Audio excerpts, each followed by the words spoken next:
This is awkward. You're expecting a bard, or at the very least a storyteller of merit. Instead, you get a thief. If it's any consolation, I am a damned good thief.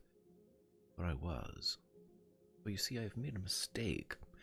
I've stolen something that needs tending. I have stolen something that without my intervention will surely die. I've stolen a story. My name is Vanda, and for the very first time in my life, I mean to tell the truth. The truth of the five. Don't expect flowery language or poignant metaphor. I am not some god's damned bard. But in a realm forgotten, you will remember them. You will remember the five.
Well, hello, everybody, and welcome to another episode of The Realms Remembered, our cross between a Broadway musical Baz Luhrmann, A Knight's Tale, and horrific dismemberment.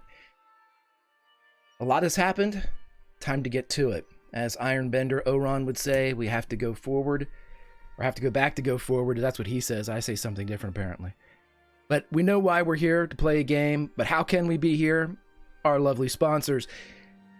Today, the Realms Remembered is brought to you by Roll20. Roll20 is our virtual tabletop of choice. You can play it through your internet browser.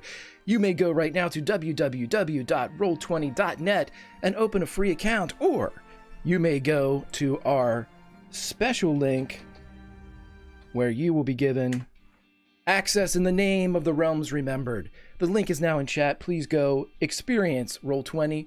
Make your own realms to be remembered. Also, our friends over at Die Hard Dice, go over there, see all the beautiful dice that they have in store for all manner of purposes of rolling and percentages and all that great stuff. Fall in love with all of them. And then when you're looking at your cart, make sure to type in coupon code THEGRIM for 15% off. In addition, if you feel that tonight's episode is too hard or too easy, and you wish to either help or challenge the characters, you may look straight down and see several ways in which to do just that. You may give them plot armor. You may give them advantage. You may give them boons. You can help an individual character, or you can help the entire party. It is completely up to you. This is a collaborative narrative, not just with myself and the players, but with you, the viewing audience, as well. The Legion always has a say in what goes on here in Tales from the Grim. So, with the Realms Remembered in play, the only thing left to do is to say the Realms Remembered is a video and music intensive program. If at any time the music is too loud, the video seems off, please make mention of that in chat. I always go back and check so I can make things better in the future. But the future is then, the present is now, and it is time to decide exactly what we want to do, or better yet, how we want to weave this stolen story for our players. What happened in the past happened in the past, and I usually like to do a recap to say exactly what's transpired. But if you're watching this and you're a fan of Dungeons and Dragons and role playing in general, I will just tell you this: the party is split. Shenanigans are afoot. There appears to be some type of mind control at play. Half the party is in relative safety. The other half just returned from near death. I'll let you decide which is which. But the best way to go forward is to go back, as Ironbender would say. We had a sunrise in the last episode, and then an hour transpired, that aforementioned hour of hell. Let's wind the sky back a little bit and go back to our sunrise and see how some of our other friends fare in the hour that follows. Too many days in the darkness without a glimpse of the light. Running tired and broken and scared, but I swear I'll never give up the fight. I see you broken and beat, head pulled down over your eyes. And as we come back in from the sunrise, as it displays in brilliance and dances across the Sea of Swords, here along the Sword Coast of the Bend, what's happening to the others is happening right now. But what's happening to Wolfsick and Yuknon, Billy and Don, well, that's happening for us to enjoy and see exactly what's going on. But before we get into the narrative and this stolen story, I'll simply ask both of my friends present to roll me a perception check. Cool.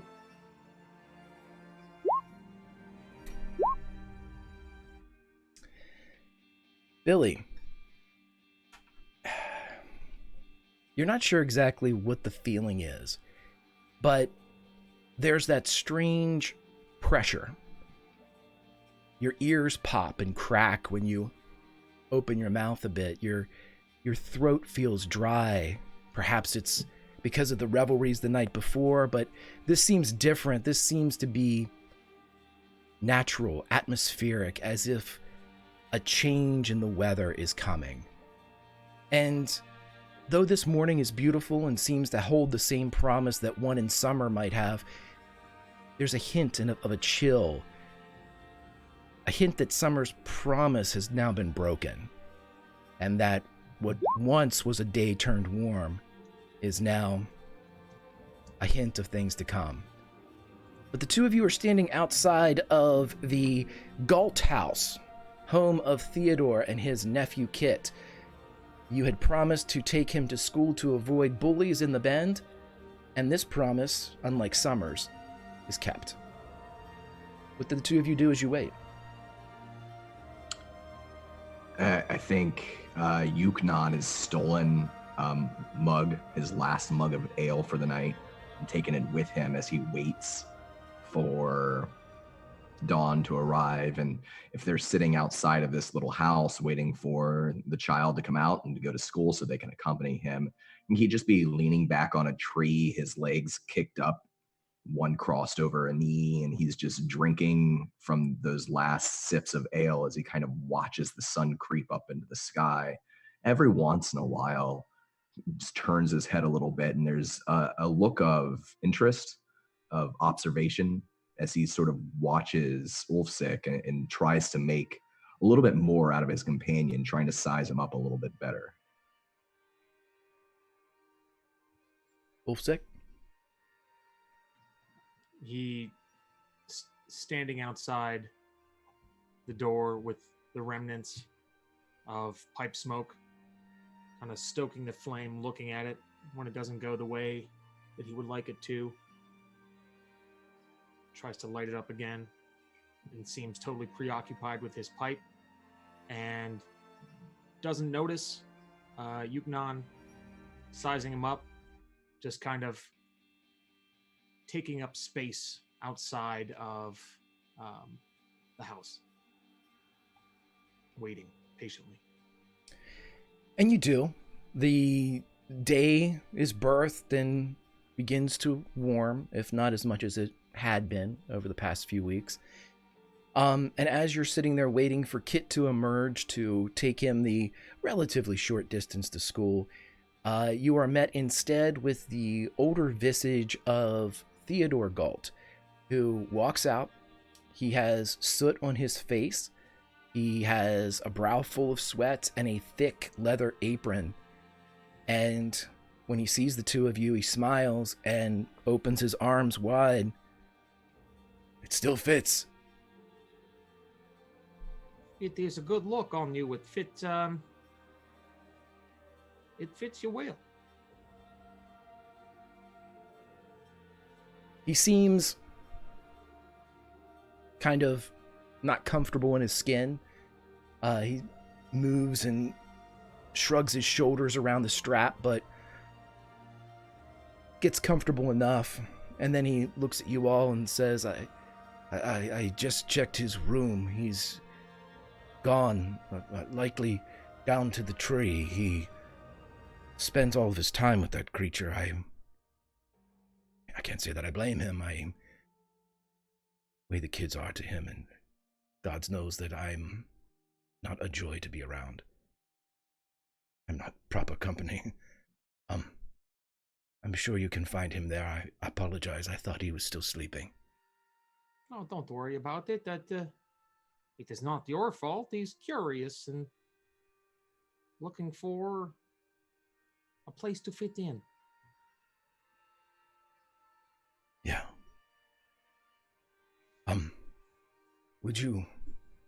I feel good today. Would you like me to start on anything for you? And he indicates the anvil. If you're feeling up to it, I certainly wouldn't want to inconvenience you at all. Perhaps a battle axe, something with a little utility that I could use. Flat end on one side, perhaps for a hammer. And a little bearded to pull things out of the way, like heavy brush and shields and things. Yes, I made them for scouts in the war. I can... Yes, special woodsman's axe. I can work on that, yes. Yes. What do you charge for your services? I helped Kit, and this one I can manage from what I have around here. No payment necessary. It still fits. I'm happy for you. Do you have enough to eat, or are you ever hungry, or? I'm fine. The community has been very giving. Okay. Do you mind if I give you some gold in case you might need it for something? If you like the quality of the work, maybe if we do something else, but for now, please, allow me the honor. Well, I would not want to intrude. You are the craftsman, and you call the shots. So I appreciate your time and your effort, and I will make sure Kit gets to school okay, and maybe even give him a little pep talk, put a little spark in his step. You've done so much. I believe it would mean coming from the monster slayers than his uncle. Maybe you don't slay chupacabras, but you could slay other things like darkness or nightmares or cold feet, whatever he might have. It's just as important that you keep doing what you're doing. He narrows his eyes a bit at you, Ulfsik. You're an adventurer? I was, I think, and I am. I have been around the block, I think. It's spotty, but yes. You, no offense, you remind me of one of them. And he indicates the pagoda. You talk like Brother Ben and Sister Ott. It's a compliment. It's reassuring. An adventurer. Interesting. Yeah, there's a lot of magic happening in this little quiet place that is going on here. I'm just figuring it all out. And it all starts with making sure Kit gets to school okay. Yes. Yes, Kit. I will check back later this afternoon or tomorrow morning, and I will get to work. Sounds good. And he nods and points, even though Birch Eye, the awoken tree, dominates, the edge of the coast. But he indicates he has to be there. Thank you both. And he nods at Yuknon as well. Thank you. Yuknon's been watching this interaction quietly as he finishes the last sips of his mug of ale. And he just sort of grunts out, nods his head a little bit, and offers just a tiny smile to the man. But there's wariness, suspicion. There's something in his eyes. Okay. Is there anything are you trying to glean anything from him, or are you just producing this look for his benefit?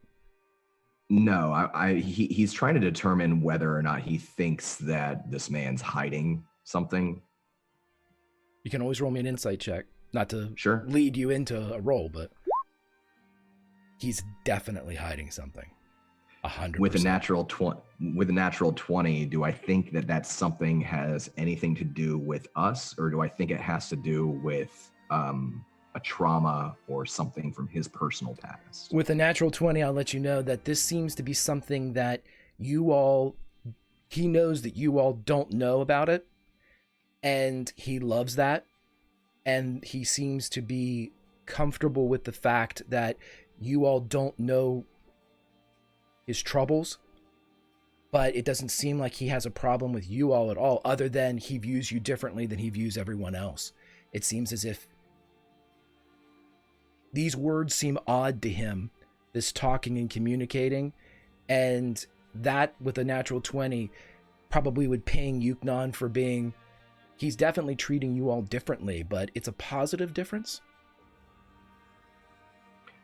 Once he sort of feels that he has a thumb on him, at least for the minute, that wariness fades from his eyes and he smiles a little bit more. He stretches and kicks his one leg up from his knee and plants it on the ground and slowly stands up and stretches his back, just rolls his shoulders a little bit and looks to Ulfsik and says, "Well, if we're going to get him to school, we should hurry." I agree. And as you all walk down, the image of Birch Eye, the awoken tree, continues to dominate your vision, and until it encompasses the world entire. It perches right on the edge of the 80-foot cliff that drops down to the Sea of Swords, the waves eternal crashing below as the limbs above sway in this perpetual sea breeze.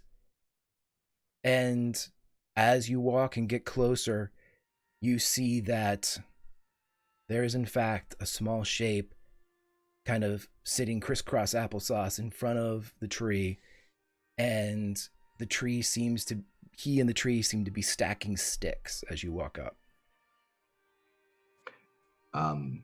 When we can see him, but when we're not close enough to actually greet him, before we get that far, Yuknon will just close his eyes for a minute through his nose, take in the sea breeze and the salt in the air, and he'll reach out and put a hand, just lightly touch a hand to Ulfsik's shoulder and try to get the man's attention. Mom, yes, can I help you? Blades forged from sadness are not strong blades. Helping this child get to school, dealing with his bullies, that is a noble venture. But there's something else going on with that blacksmith. Something darker and deeper. If you want a true weapon from him, you might need to find a better way to help him. There's still time. I noticed a couple of things, and some things struck me as odd, but sometimes it might not necessarily be my place to do anything about those things. It seems to me that man has a condition of some sort, but he also seems like a proud man. The kind of man doesn't want any help. Sometimes if he needs help, he has to figure it out on his own. Just a thought. Ulfsik, do you, and he starts walking slowly towards the tree again, do you intend to stay here in this town long? Do you like it here? I don't hate it. It's not, I prefer things a little bit colder and a little bit lonelier. There's a lot of people around, and sometimes I get anxious and I don't know how to act. But for the most part, people have been pretty kind. The only things that have tried to attack me so far are in my head one time, a giant thing made out of the galaxy, and then some tiny little naked mole rat, blood-sucking teeth monsters. A giant thing made out of the galaxy?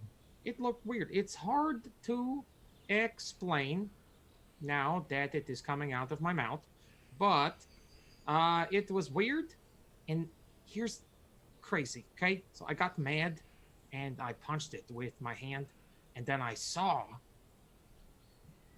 Roberts, who was with us. She was on the ship, and there was lightning, and she was like,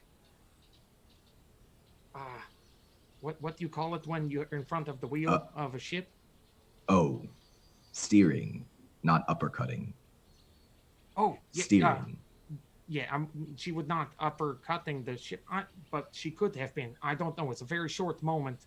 But like, what kind of thing does that? When you hit it, it shows you something. Most of the time. Was this thing a man? Was it a giant? What was it? It wasn't. It was not. It was. I guess. It had arms. More than two of them. It was large, and it had weird-looking legs, and then it also had, like space, like the night sky skin, but it was like made out of it. It was a dream. I don't know. Do you have dreams like that? I don't dream often, but when I do, apparently that is what is it. You know. Yes. So. We've all had strange dreams lately. All right. Well, for what it's worth, you looked like you had fun last night, and I'm glad. We could all use a little bit of fun.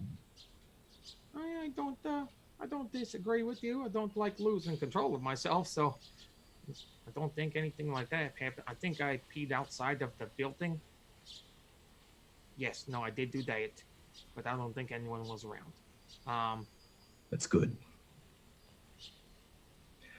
And I imagine at this point we're probably getting pretty close to the boy, and Yuknon will stop and just sort of say, you seem to have a connection with the child. I'm here if you need me. But okay, I know where he is coming from a little bit, so maybe a little talking would help him. Of course. And then Ulsik will approach Kit. As soon, absolutely. Yuknon, how close are you getting to Bircheye? Like within hearing distance or like perception? Absolutely. Yeah. Within like 30 feet. Okay. Since you're all near enough, roll me a nature check, please.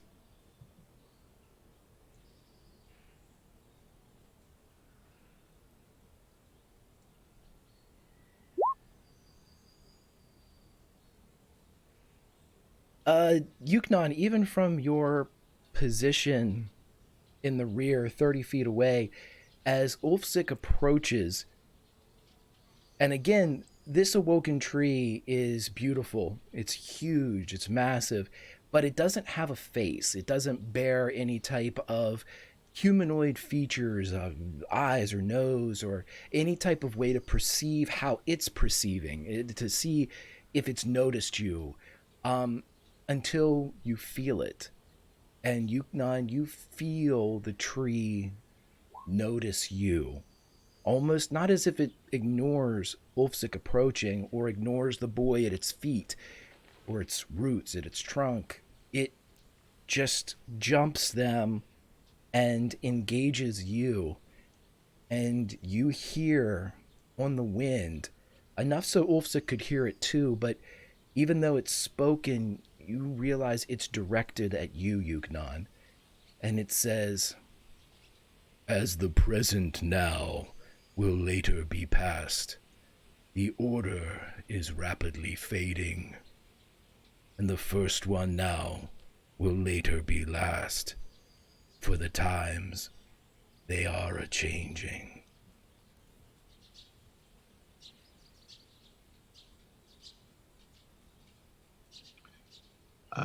Yuknon stops. His teeth clench. His lips curl a little bit in a sucked in sneer. And he observes and listens to the words and mulls them over.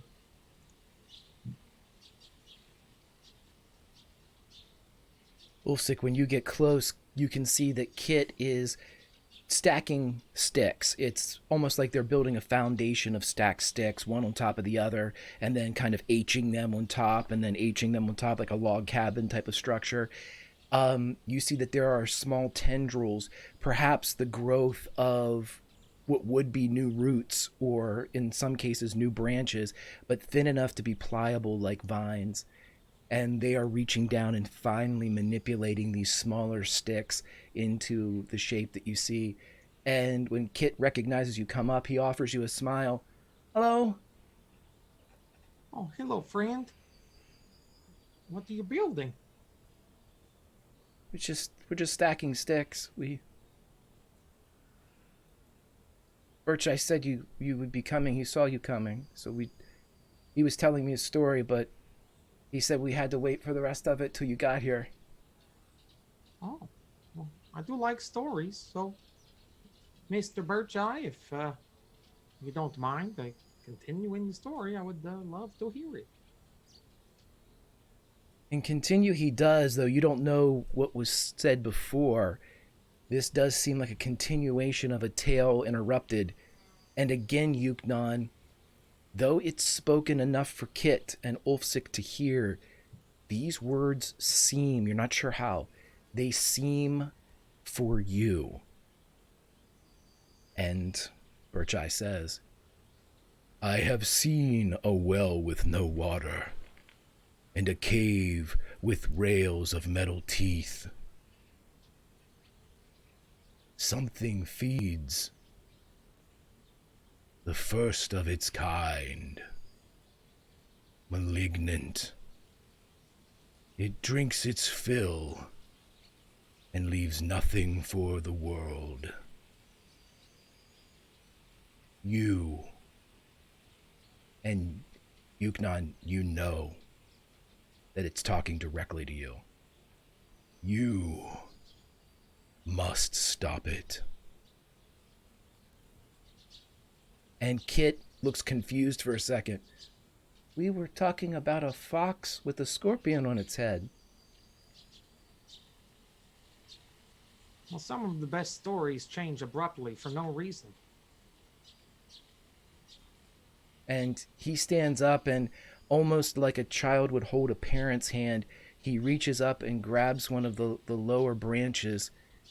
And you notice as the branch curls lightly around the child's hand and extends a bit down the wrist.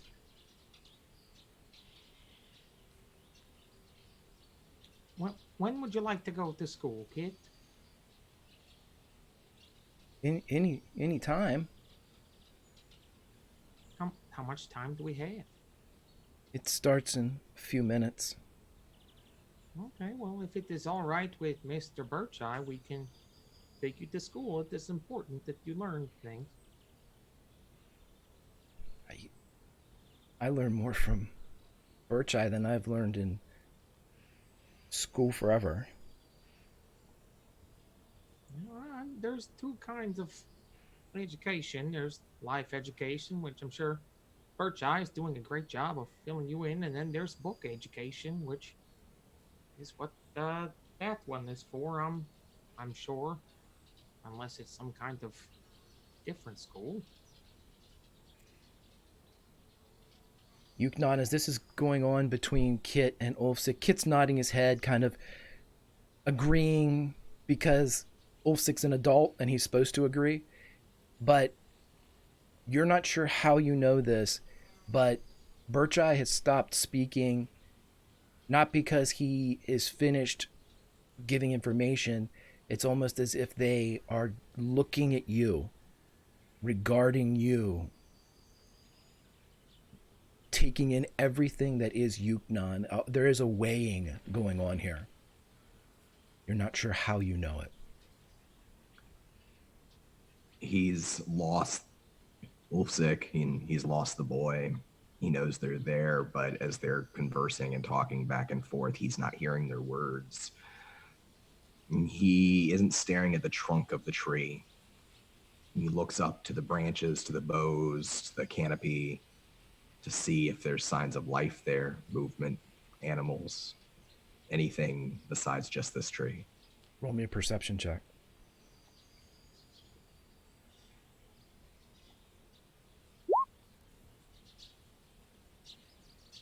You do hear birds. You're not sure if you can only imagine, because of just the expanse that is Bircheye, that there has to be some in there, but you don't notice anything out of the ordinary.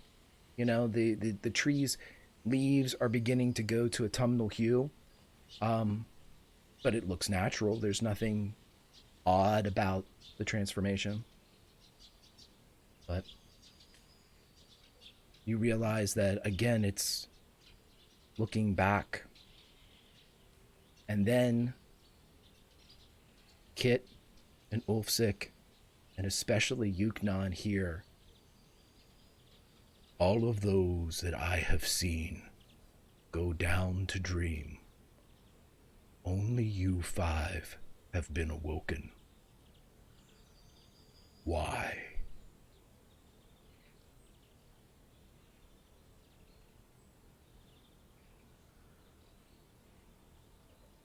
Yuknon just kind of clears his throat. And he starts stepping slowly towards Ulfsik and the child, the boy. He spares a hard look at the tree. He doesn't say anything out loud. But he does look over finally back to Ulfsik and realizes that there's a whole other thing happening here. And he doesn't know if Ulfsik can even hear this tree speak, or if the boy hears the tree speak. And he realizes suddenly that he wants to know that. He wants to see their reactions. Yeah, they have seen, and you can tell that Kit seems confused. No roll needed for it. Kit's genuinely confused because he obviously knows the tree best, and it seems as if the tree isn't saying what it normally says. You know, a child's face when in the presence of something that it adores is easily read. And the child is just sort of confused, but still wanting to do his best in front of his adult friends and the tree that he considers his best friend. I would like perception checks from the two of you, though. Okay. How's Ulfsik reacting? Ulsik is taking it all in, but keeping his focus on the boy, on Kit, because that was his intention, was connecting with Kit, and he doesn't want this new information to knock him off course, so he's absorbing it, but focusing on Kit. Well, with this exchange, Ulfsik, you're kind of focused on Kit and his reactions. Yuknon, you hear floating from the nearby village, and in fact, you see two of the boys that you scared off from the alleyway the evening before. They're running and by no means trying to be quiet about their pursuit. You hear one of them say, "It's her, it's Stokeholm, man. She's walking around naked, dude. She's just walking around naked. Come on!" And this gang of kids begin to run deeper into the town. And with a 22, the last thing you hear one of the kids say is, "She's going to old Kellogg's house." And that's where we're going to leave this, as Kit looks up into the sky and his eyes grow wide. But let's cut over to our split-partied group.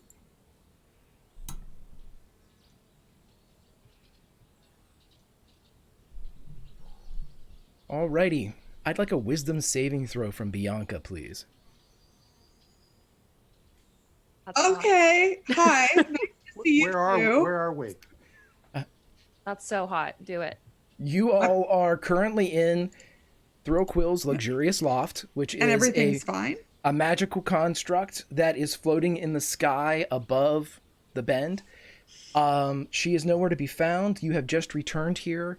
Jeff, the teleportation lizard, for lack of a better term, has sent Tuatha, and everybody's gone back to Waterdeep.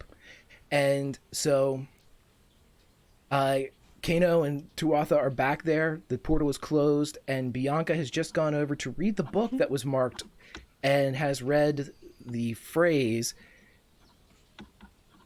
What was the phrase that you have just read? Harlan was a simple man, a good man, but a simple one. And I keep that ribbon. Sure. Man, been over here composing a message I was going to leave her. It's a limerick. It's really good. But you may have that. You still Yeah, let's roll that wisdom saving throw. just roll the wisdom save. It's okay. I just know you need a kiss to get out of it. Now that you've seen it, yeah. Easy peasy, lemon squeezy. I'm going to use my reaction to grant myself advantage on this, as I can do. Sure.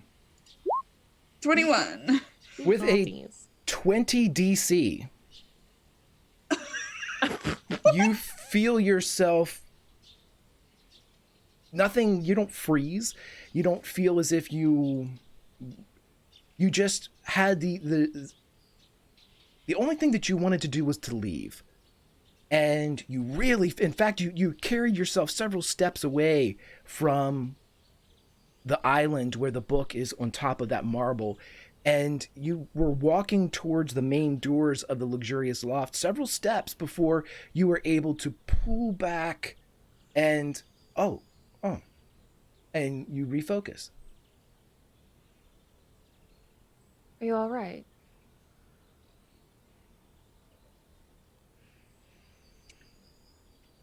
That was weird. What happened? I just started walking away. From the book? I didn't even realize it until just now.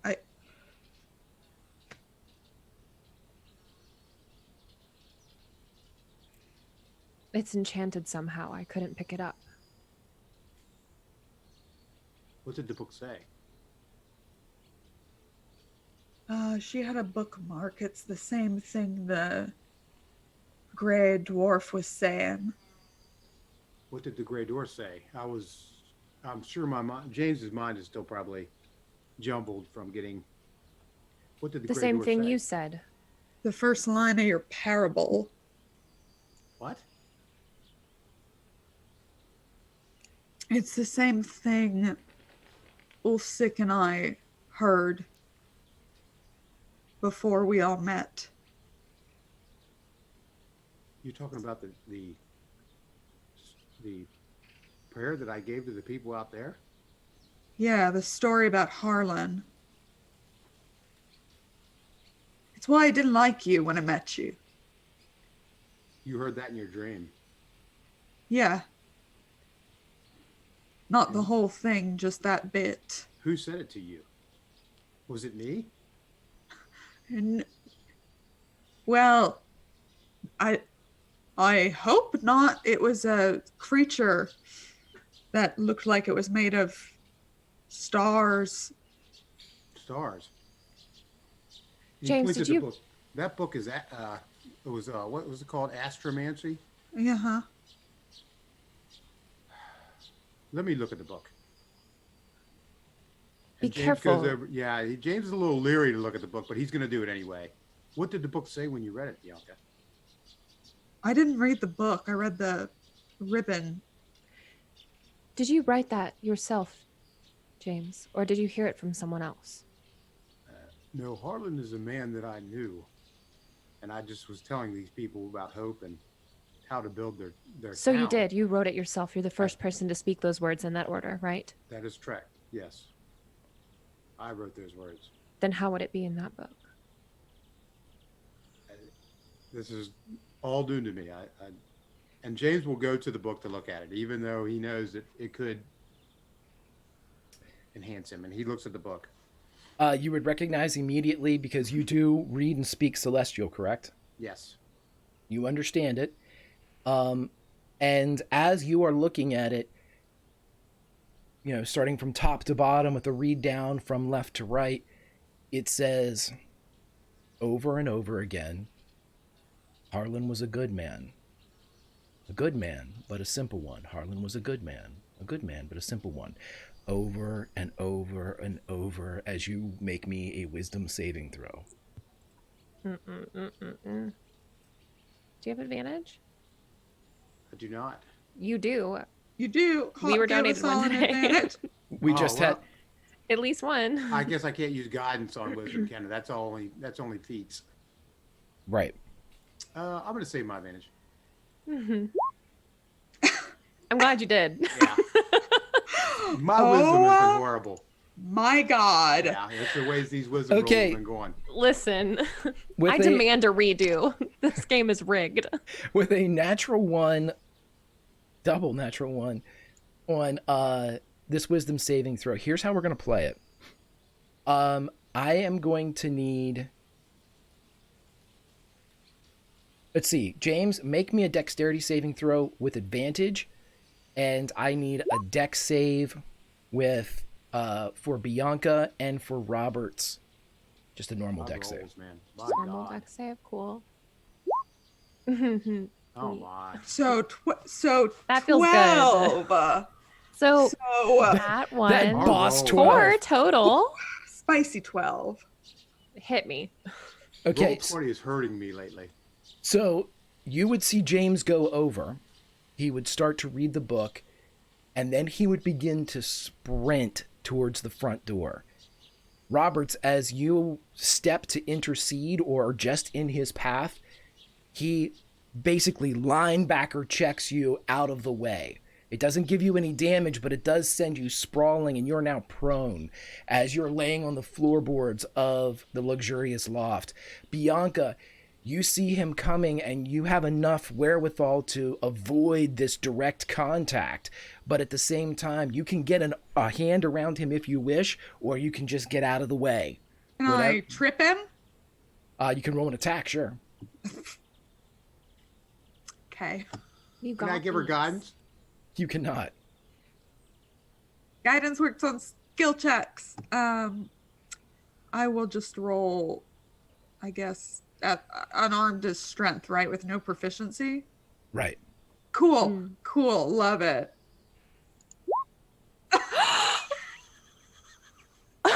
So describe with your natural 20 how, now just everybody, before you complain against roll 20, our cleric, whose highest stat is wisdom, just rolled 2 nat 1s, and our bard, who has admittedly dumped strength in every character ever. 3 times I've been enchanted. 3 times now, bar none. So, Lauren, explain to me how Bianca takes down James, as however you want to describe it and however it happens, as softly or as violently as you wish. You may trip. Violence. So as she hears Roberts go down, because she was closer to the door, as she hears Roberts go down and James starts charging toward her, she looks back. Presumably he has a very similar look in his eye as the last time she saved him, like 15 minutes ago.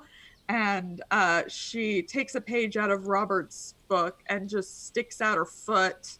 As he goes down, she jumps, she swings like around on his back so that when he hits the ground, she's on top of him, and she's got his arms kind of pulled back. Very familiar. Okay. So as you have taken him down, James, you're unaware of any of this going on.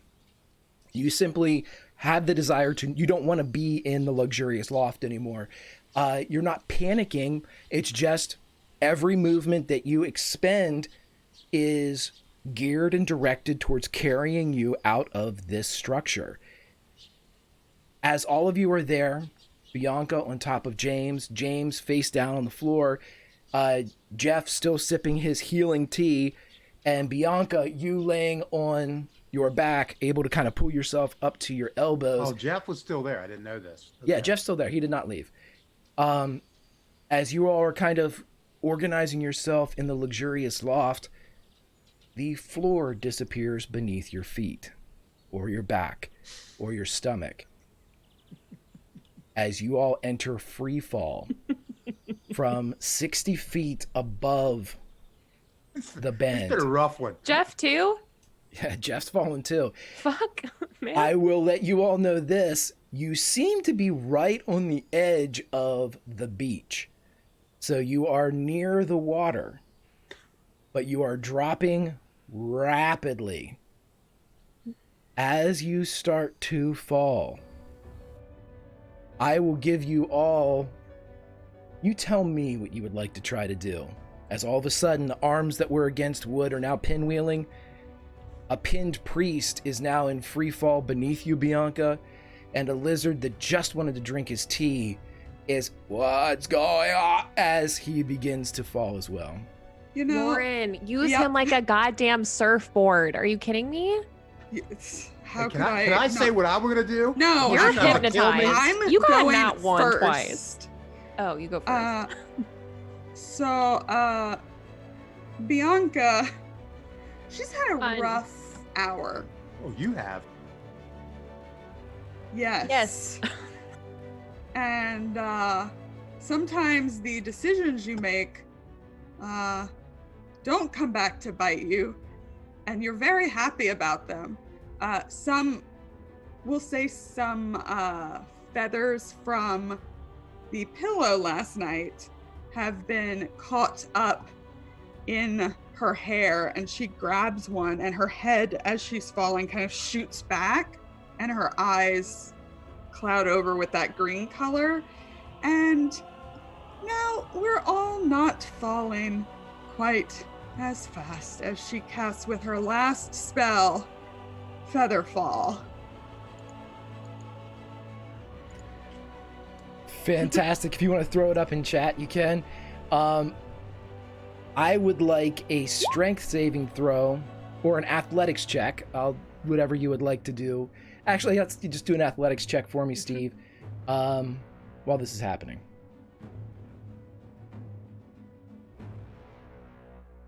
You said athletics or strength? Athletics, I'm sorry. Athletics. You've got to be shitting me. Like... 7 sanity. 7 sanity. You feel yourself happy that you're free from the luxurious loft. You feel your descent slow as Bianca casts her spell. And with that realization, you understand now that you have a new task, that you want to go to town. And so, not in the literal sense, you don't want to just go to town. You begin to like move and try to get away from Bianca, but the power of Bianca's perch is too great for you to break, as even though you are falling, she still has maintained the straddle. Yep. I said it. Yep.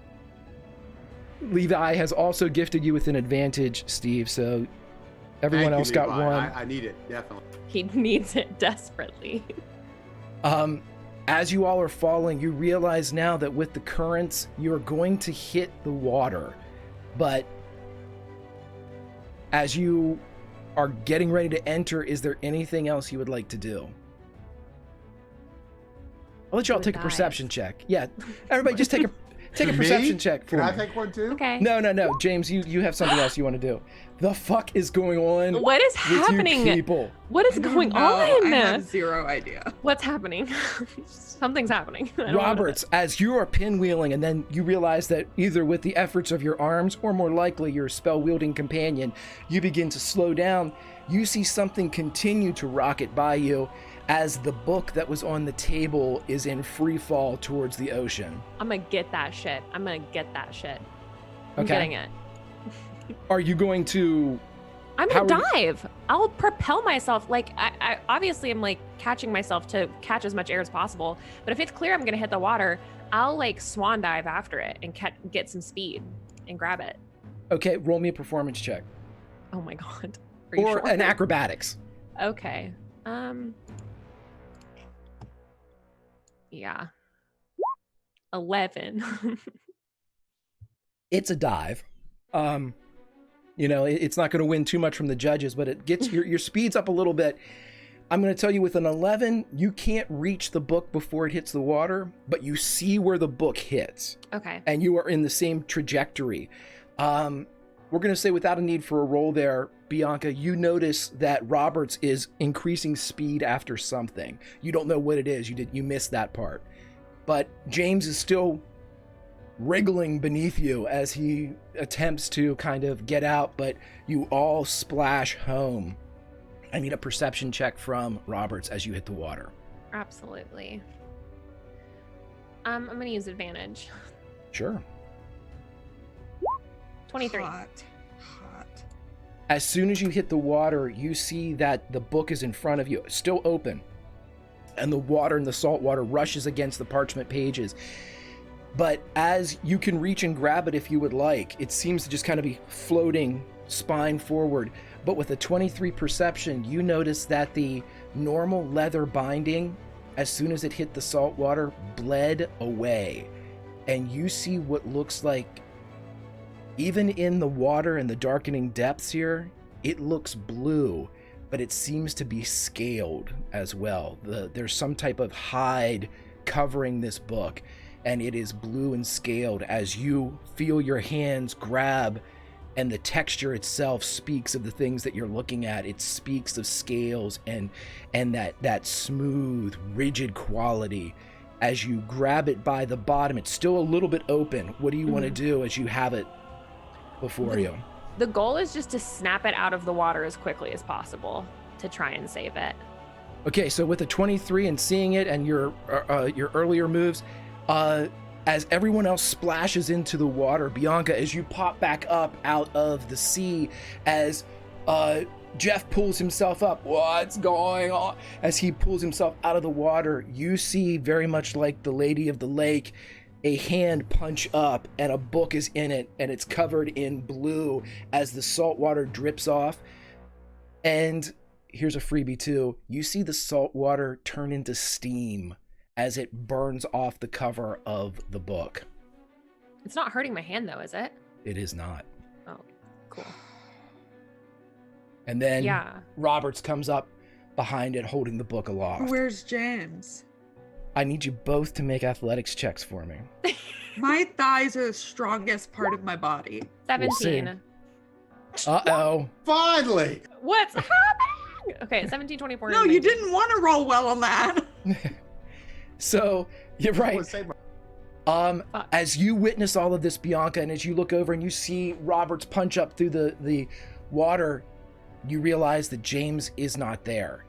As you hit and broke away, and you see moving with incredible speed, James is already up to the point where he's using his legs to propel him towards the shore, and he is launching himself out of the air, trying to get as much distance with each of his strides as he can, and he's quickly moving out onto the sand. I'm following him Yeah, same. very obviously. quickly, apparently. You're moving faster than me. I'm holding a Run, book. James, run. I'm So pissed. it makes sense. I'm pissed that it's happening to him again. I'm pissed about that book. I'm pissed about falling. Can we see our friends yet? And as everybody is pissed, you stepped in there, Summer. I am going to bring in Yuknon Our and boys. Ulfsic. As you all were at the awoken tree Bircheye and Kit looked up, you all were greeted with the view of your friends appearing out of nowhere and dropping through the sky into the ocean. No perception roll needed. You saw that their descent quickly slowed and they hit the water. But from your elevated position above the beach, you can see James hauling ass. He's hit the rocky and sandy beach, and he's pulling himself up almost with on all fours at certain parts, and is just moving towards the town proper. Can we yell out? Yeah, we can. We're yelling "Stop him" at the Yeah, top that's of our yep, lungs. Yep, and we're very loud. Yeah, we're extremely loud. Okay. No, listen, everyone's going to roll a natural 20 anyway. So you all hear this. You hear the yells of stop coming.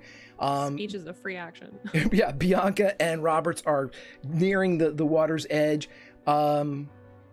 Jeff has somehow made his own way body surfing into the coast, but James is moving up the path that you originally took down to the water's edge. And you all can see this. Ulfsic and Yuknon, you can see everything that transpired and hear everything as your Nat 20 friends are screaming. Stop him! Stop him! So Yuknon is watching them, and his mouth kind of drops agape for a few moments, and then he shuts it. And when they land, and he starts running up the beach, and then he hears them yelling to stop him. He gives a sort of wary side eye back to that tree, like he wants to say something, and then he just turns to Ulfsic and he says, "Well, it looks like they had fun last night," and then he takes off running to intercept James. Ulfsic will, wide-eyed, look at Yuknon. Uh-huh. And then he looks back down at Kit, and he picks Kit up, and then tries to find a low-hanging branch on Bircheye to set him on. You stay here for just a moment. I'll be right back. Some things came up out of nowhere. In a moment, and then start running behind Yuknon. Ulfsic, since you're the last to leave Bircheye has stretched and kind of expanded his branches, and you would hear him say, "Something is wrong," as screams come from inside the town. And as you put the child onto the branches, Kit looks up at the tree and he goes, "Is it time?" And you hear Bircheye say, "You." And Kit says, "Me." And you see the autumnal leaves fold over his face and form rigid plates, and together they both say, "We." And you see him drift into the leaves.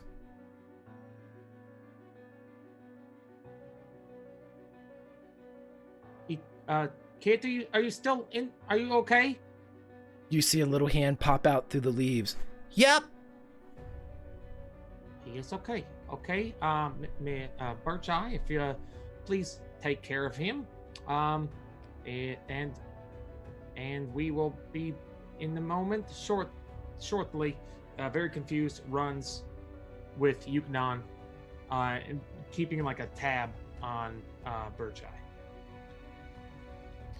Yeah, in your limited experience with Birch Eye, you can see that whenever the tree says that it's perceiving or looking or getting a view, you can actually see its branches and its footprint expand, and it seems like that now, as if it's trying to see as much as it can of everything that's going on. But James, I need an athletics check from you, an athletics check from Yuknon, and an athletics check at disadvantage from Ulfstic because you're starting a little bit later. No wisdom saving throw here? Oh, no. No. Can we roll at disadvantage too? From the water? Yeah, I'm going to let you all are climbing out right now if we're setting this up and around. I want to get him. 15.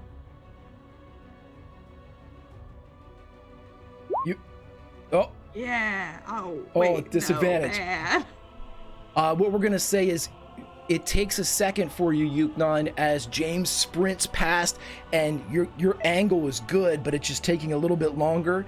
And he bursts into one of the streets as people are running in the opposite direction, screaming bloody murder. And they're running towards you as James is running into this crowd of pedestrians that are screaming and running from something. But you reach him as you pull back, you grab a handful of his robes, his wet robes, as you're able to kind of halt him a bit. He's still moving with this almost supernatural force. Did I give him the Heisman? Well, yeah, you're actively trying to fight to get clear of him, but you're all mixed up in all of this. Yuknon will grab as he throws back his arm and tries to check him. Yuknon will wrap his left arm around James's arm. He's got his right hand grasping the back of that cloak, the robe, and Yuknon lifts him up off the ground a couple of inches by his cloak so that he can't keep chugging along with his feet. And then he starts looking around at the street at the people screaming, trying to figure out what the hell is going on. Roll me a perception check. Yeah. And as he's looking around, he speaks directly to James. James, what's happening? James does not answer you, Yuknon, but as you look around trying to ascertain what's going on, several of the people that are running past are crying, and you hear several times, "She's dead, she's dead." Is James still struggling? Yeah, but you have him. You have him lifted off the ground enough. You're not, Andre the Giant holding him. His feet are just touching a little bit. Yeah, and you're keeping him from getting traction. But in a comical display, he doesn't seem concerned with breaking your hold as much as he is of continuing his propulsion or attempted propulsion towards points unknown. Not sure if there's an attack or if something is happening to the village or if just a person just died. He'll try to pull James back out of the town proper, the direction they came, because I imagine that the others are rushing to catch up, right? At this moment, everybody catches up. You see Yuknon holding James, and as the crowd rushes forward as a freebie, since Yuknon already heard, you hear, she's dead, as they run past. Just seem to be like, ants from a hill recently stepped on. Roberts doesn't even slow the fuck down. She keeps going to whatever screams are happening. Okay. Not even stopping to say hello. What am I supposed to do with him? He calls out. Just, well, you could try kissing him. And I keep going with Roberts. It worked last time. He lets him go. James continues to run in the direction that Roberts is running in. If anyone is running with them, everyone roll athletics checks just to see who's getting wherever they're going first. 15. Living. 18. Nice.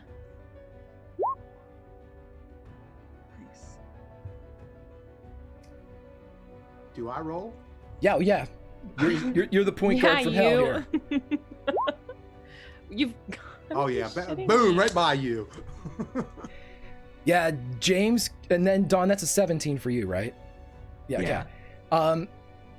Everyone's running pretty fast. The crowd, it's not that you aren't faster than one another, it's just that the crowd's hitting a couple people like, Ulfsik, you have to stop or you're going to run over somebody. So it buys you a beat or two in this chase.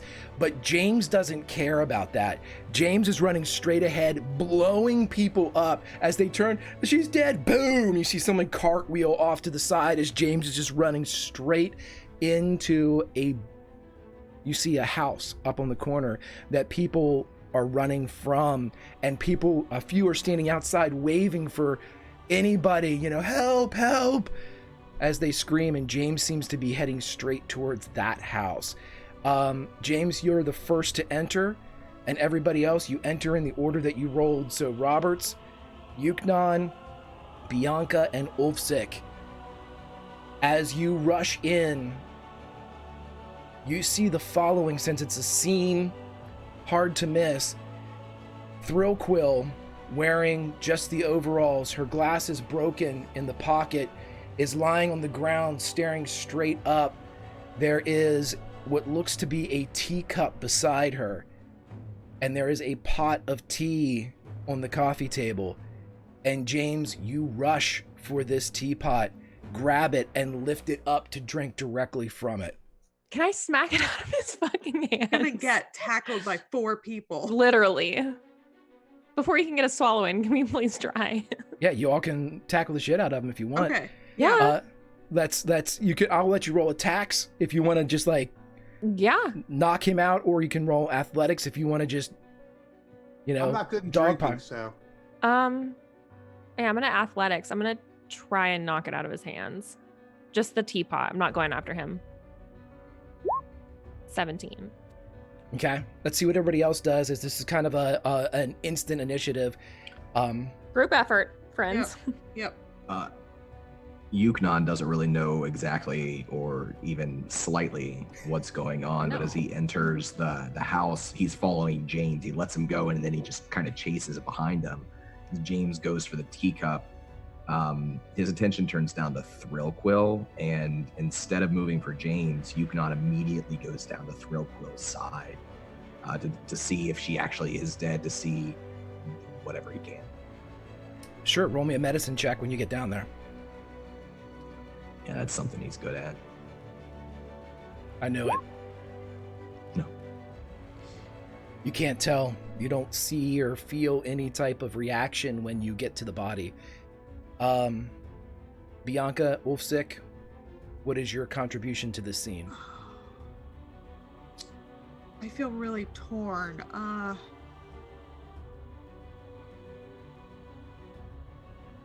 think Roberts hopefully has James. Is Jeff with us? He's small. He's very small. As you think this, where's Jeff? The camera cuts down to the beach as Jeff is on all fours vomiting up salt water.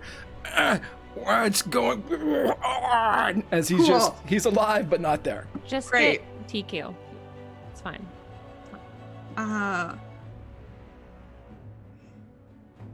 She'll call out to Ulfsik to stop James and kneel down with Yuknon by Thrillquill, and I guess basically trying to see if she's alive, if she's ensorcelled. Medicine check for me, please. Cool, love it. 9. You get there and kind of hit the other side that Yuknon's not on, and as you're both kind of examining the body, she's lying there, eyes are open, but that's basically all you can, with the madness that's happening sensorially with the people screaming and then the tussle going on above you for the teapot. It's very, you can't tell. There's no way to read anything here. Ulfsick? So he would come in and see Robert's attempt to whatever happened with Robert's in the teapot. Like he would pick up on that, and he would walk up behind James and brace the back of his head and put his large hand in front of James's mouth. Sure, roll me an athletics check, and James, roll me an athletics check as we see if you can weasel past this. You don't want to roll well here, Steve. Roll bad. Roll Can bad. I Do roll an you? advantage to be at a disadvantage? Can he? Let him do No! it. Yes. I, however, will use one He's of my wasting an advantages. advantage. I'll Okay. use my advantage for Yeah. Steve. Thank you, Okay. Billy. I appreciate that. I get you back. How many times have I Oh, saved horrible. I'll get you. Well, Of course, you know I'm going to And get an you back. 18. So we've got a 17 and an 18 versus a 12. Okay, so how this all goes down That's is math. how this all goes down We is won. Roberts, however you kick the pot out of the hand or slap it or whatever, but it goes flying across the room and crashes. It doesn't break, it's made of metal, but it dents in the side and liquid flies out of the spout.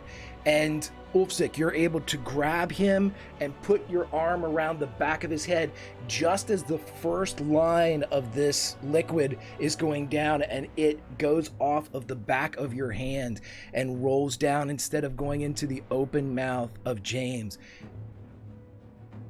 James, you're in a house that you've never seen before, and Ulfsick is holding his hand over your mouth.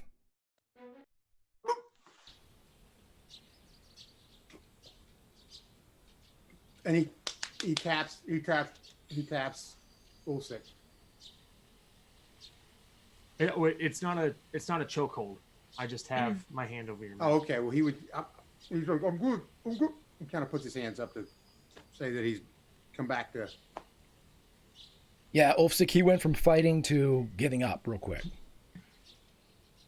Ulfsick doesn't believe him and keeps his hands on his mouth and firmly held in the back of the head.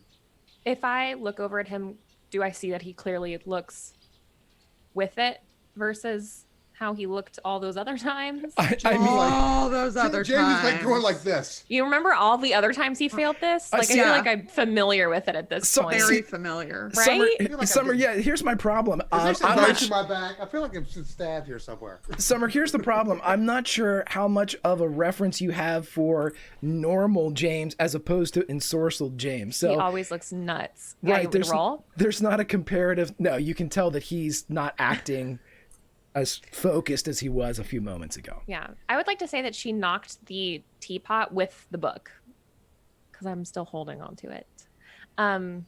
Okay. And she would look over at Ulfsick and just be like, I think he's okay. At this moment, I would like somebody determined by the group to roll me a death saving throw for Throquill. I can spare her. You don't You have any spells. Don't have that chance That's as you the just coming. cantrip. Cantrip. I can Who's- do it. I can do it. Okay. I don't want her to die. Yeah. It's just a Go for D20, it. right? Yeah, It's just, but it's just a D20. You have Roll it up. advantages. Roll it, Summer. Summer. Roll it, Summer. Yeah, I have No, so many advantages. But I can't use those. This is a death saving throw for somebody else, so Throquill No. does not Yeah, have any but- advantages, But I am willing to use them for her. and I am not willing to accept that. So, Fine. Dawn, you okay with me doing it? This is gonna go badly. No, it's Absolutely. not. It's gonna be 20. It's gonna be great. 20. 19. So Spicy, goddamn close. Spicy. pretty close, pretty close. As you all, let's see who's down by the Bianca and Yuknon. Yeah. As you are kind of holding Throquill, she doesn't burst back to life or anything, but you do hear that catch in her throat as her air begins again. And it's very shallow. Her skin you can see that it's lined, and the lines are beginning to fade as she's unconscious. It's a very fitful sleep. You know, it's troubled with whatever's going on with her physically. James, can you help? James is just like, he's trying to get Yulsik. He's trying to like pat Yulsik on the back, like he's okay. You know, let me go. Yeah, Roberts would reach out and touch Ulfsik's arm that's like covering James's mouth and kind of tug it down. She's not going to force you, but to let you know like it's okay. He's skeptically, but like acting like he's got the control on the situation still, slowly removes his hand from James's mouth and backs up. James is going to take in the scene. I was ensorcelled again, apparently. Help her. James looks down at the real quill. What? Oh my God! And he kind of goes down, and I have no spells to save her, so I spare the dying would do nothing for her. Correct, Jeej? If we want to flavor it a little bit, you can say that if you spare the dying, it would just maybe ease. Yeah. Her. You know. He's gonna have to rest to. He kind of gets down and he'll cast spare the dying. He touches her like the side of her face. Accompany it. I tell you what. Accompany it with a religion check. Ooh, not that bad in religion. Yeah, you do so, and whether it's your imagination or fact, she begins to breathe a little easier, but she's breathing. She's drawing in breath. I'll pull her kind of so her head isn't on the ground anymore, so her head's in my lap, and I look up at the others. We need an apothecary, maybe, or you iron need to bender? tell us what is happening right now. We don't Where have know you what been? the fuck is happening. Where have you been? Where did you go? We were in her loft. What did you do in her loft? She asked us. She At took least- us there. We spent the night there, and she asked us to go on this scouting mission for her, and so we did. Yeah, we were attacked by the Chupacabra again. And a lot's blurry for me because I've been out of it. Not just Several times. We were attacked by something else, a possessed dwarf. You okay? Do you want something to eat or? We're fine. We just need to get her looked after. That If I could James, you rest, were going for that tea, the same as she did. Can I? So the drop that fell on my hand, can I like put my nose up to it and try to discern any sort of natural scent or any sort of aroma about this particular tea? Sure. Roll me. I'll take either investigate or nature here. Survival wouldn't do it for tracking. Not with this particular. I would, but the DC is going to be higher. This is more of a kind of a known quantity. Yeah. Can I do the same thing kind of near her mouth, like her breath? The teapot still is not that far from us and still probably has some tea in it. Like Yeah. it's not going to all spill out of that spout. Yeah. Yeah, you can if you want to investigate the tea, you absolutely can. Okay. Just investigate or nature, please. Okay. I'll burn an advantage for nature. Okay. Nice. Oh, hell yeah. Good job, Bill. Good job, Billy. Fantastic. How many nat 20s and nat 1s today? I don't know. I can't count that high. And a Between whole lot 6 of and nines. 100. Okay, so I'm going to leave this up to you, Billy, how Ulfsic would know what this is. But it carries just a hint, enough where I am sure that Ulfsic would immediately begin wiping this off of his hand as soon as he realizes what it is. It is Nerium oleander, a very potent poison. And whether it's a hint of a smell, something from your childhood, just a lucky guess. Whatever it is, you peg it exactly right.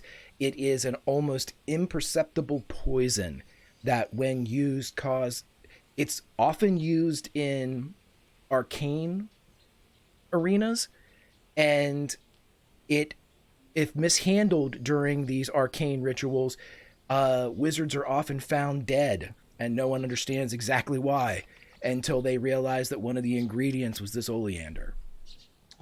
So the teapot fell on the ground. Are there any other sort of transferable containers like in the room? Yeah, like if you want to put it into like a jug or a flask or something. Right. Mm-hmm. Yep. So if it's all right with the rest of the group, I'm going to like pick up the teapot, investigate whatever's left in it, skirt that little drop off my hand into the teapot, and pour it into a flask, like a jar, and find a stopper and cork it. We might need this if somebody comes prying into this situation. I start looking around. What house are we in? Yeah, that's a good. Where question. are we? Good job, Lauren. Yep. It's just at that moment that the familiar visage of Captain Voight of Bane's Bastards shows in the doorway. The rest of the bastards in various states of undress, but they have elements of their armor on and weapons drawn. As Voight looks in, sees you all, sees Thrillquill. What the hell happened? She was poisoned, I think, and enchanted, and she's breathing, but I think we might need someone who knows something about medicine. We could take her to the pagoda. They helped us. Maybe they could help her. Voight turns around. Asinia! And you see his lieutenant, Asinia, come in and begins to pull out like this collapsible, what turns out to be a litter, as she pulls it open, and it's got a stretch of canvas in between two poles as several of the bastards begin to maneuver this closer as if to take Thrillquill out of here. Yeah. We're going to escort her, though. Yeah, we'll help put her on it and however we can. Absolutely, yeah. It's a moment she's loaded on. Whose house is this? That lady that died, Kellogg.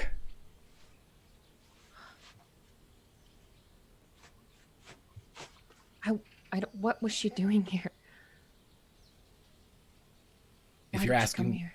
yeah, Voight just, and he looks, we should get her to, and then he begins to move out, and you see that the rest of the bastards are clearing out, almost keeping, like, cordoning off the area.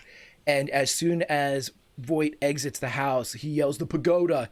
and they form almost a line to start pushing people out of the way as the bastards open up an avenue directly to the pagoda. There's a ton of people in the streets now. Ulfsark would, if no one else hasn't done it already, try to pick up Thrillquill and walk her if no one's done that yet. They have her she's loaded on the stretcher. Yeah, they have her she's on loaded the on a stretcher. litter, yeah. Sorry. Yep. Lauren, did you already search the room for books? Oh, or I'm anything? about to. I'll help her out.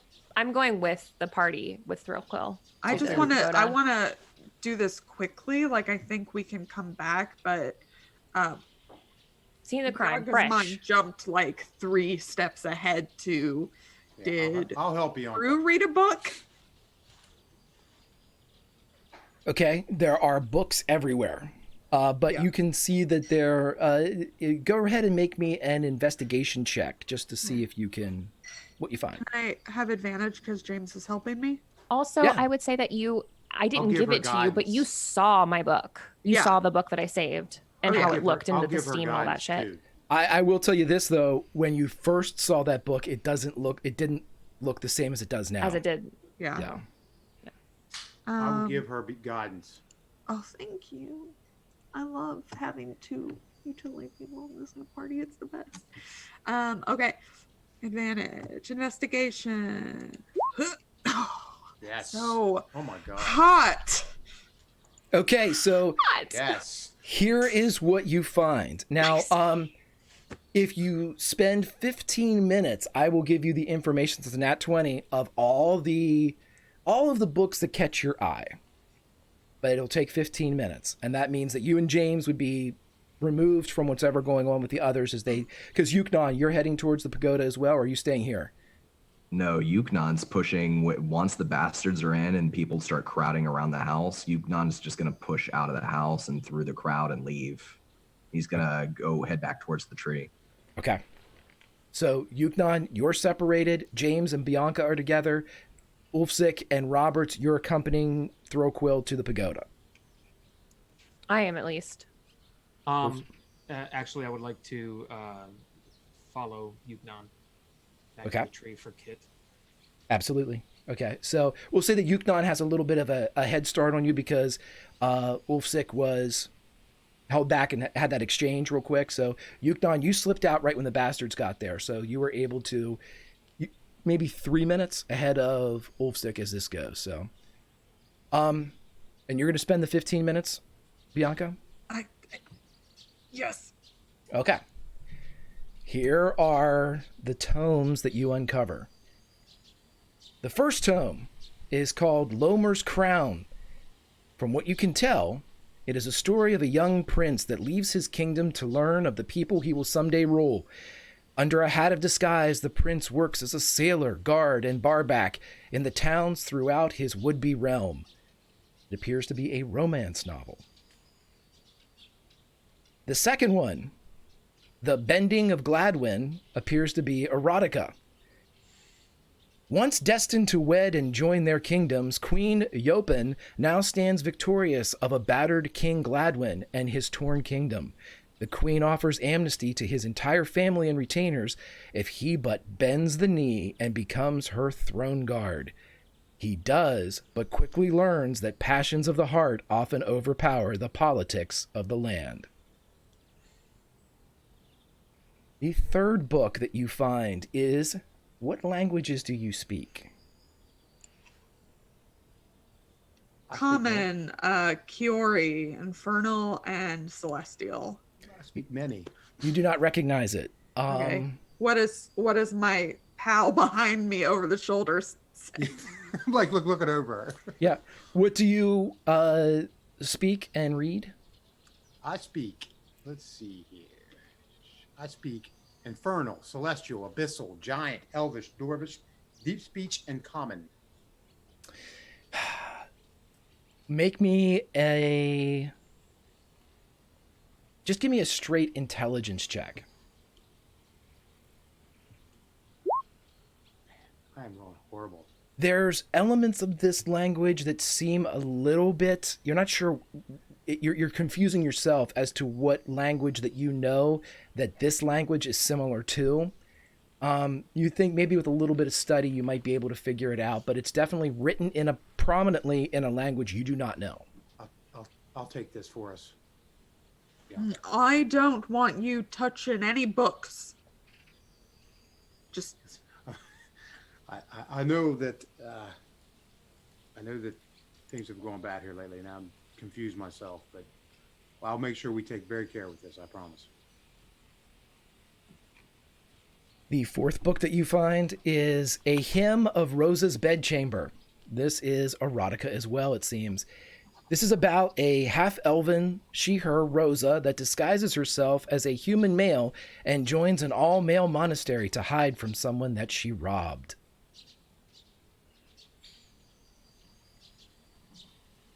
cool. And the fifth book that you find is entitled The Dead City of Laurel Lampour. It is covered in what appears to be yellow scales. But just around the front. The rest of it's leather, but there's like a splash emblem on the front that has yellow scales on it. What does this seem to be about? When you open it up, the words of magic that you are greeted with tell you that this is going to require some extensive study. It's not something that can be read like a book. It must be understood. And I love research. yeah, this is James research. kind of looks over his shoulder and kind of gives her a side eye. What kind of book is that? I don't know. She wanted, I remember on the the message board. She had wanted something translated. Yes. That might be this though. And he kind of points to the pocket that he put. Could be, but this one's weirder. And it's assuming it's in common, right? The one that you just read.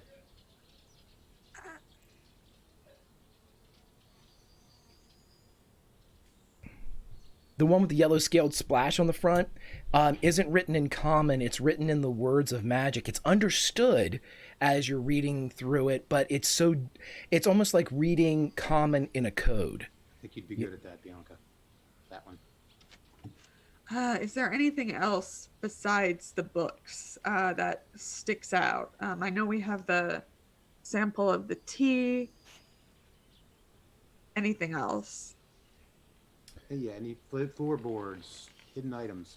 Well, that's going to take longer than 15 minutes, as this house seems to have been lived in until recently. But just in this area and the work area, you uncovered these tomes. Okay. But I mean, there's a full kitchen. There's a full. Yeah, James will want to go back to the pagoda because he thinks if he could rest, he might be able to heal her. Yeah, I want to go. I want to go he to needs to heal her. Throatquill. Okay, so you're heading off towards the pagoda. We'll I'm taking all those books. I put all the books are in my bag. All 5 of them. I kept the one. Let me put it in my bag. No, I'll keep Let me put it in my bag. I'll keep it, Bianca. Let me put it in my bag, Steve. I'll keep it. Okay. That's fine. As you are leaving 15 minutes later to rejoin the others at the pagoda, we're going to cut to 15 minutes ago as Yuknon, you make it up to the tree of Bircheye. And he's pushing through the crowds of the streets while the panic is still happening and they're gathering roughly. He's not slowing down. And once he sees the tree in sight, he draws his sword. He lets it hang over the back of his shoulder as he approaches the tree. He doesn't slow down until he is almost close enough to touch the tree. And he draws in that salt air again, that ocean breeze. And he exhales. And he kind of calms himself, centers himself, because he feels an old rage boiling up inside of him. And once he has control over his emotions to an extent, he simply says, "How well do you know me, tree?" Not well.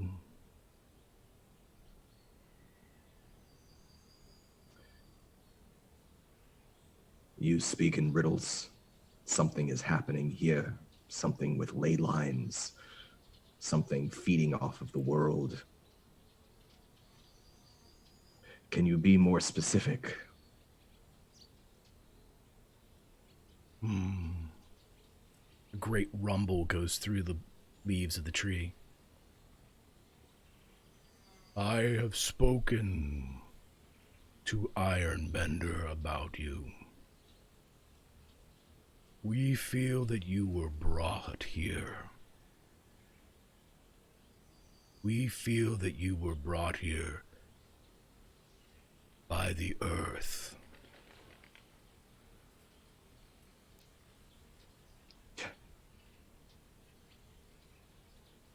I do not serve the earth, tree. You must think who made the earth beneath your feet. We believe you all have friends that love you.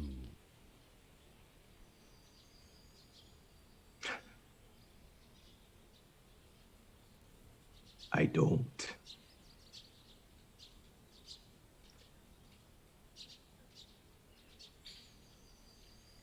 Is this town in danger? This world is in danger. Isn't it always? Not like this. What's happening?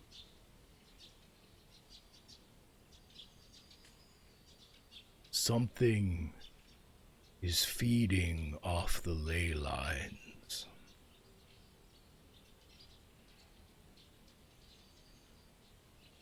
The first of many.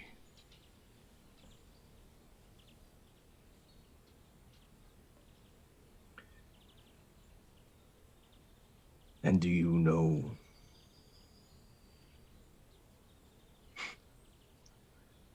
what I'm supposed to do? Yes, Yugnon. You were supposed to save the world.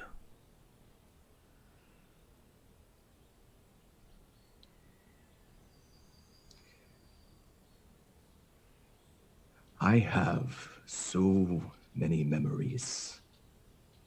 So many memories, and so few of them belong to me. I have given my entire life for the world. I died for it, tree, and I am back. I just want to live. I already did my work. Are you telling me now that me and these others, my companions, we're the only ones that can do something? How do you know that? That's the trouble with being good at something. That excellence will never be forgotten. Even the dream. You do not escape in the dream, and so you have been awoken again to do what you were born to.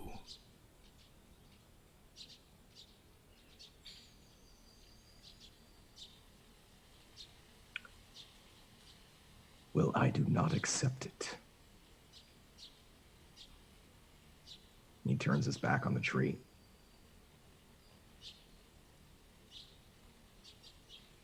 It says no more. He stays there for a little while, and kind of internally torn, not wanting to leave and go back to whatever chaos is going back in town, not wanting to give this tree or whatever this tree is the benefit of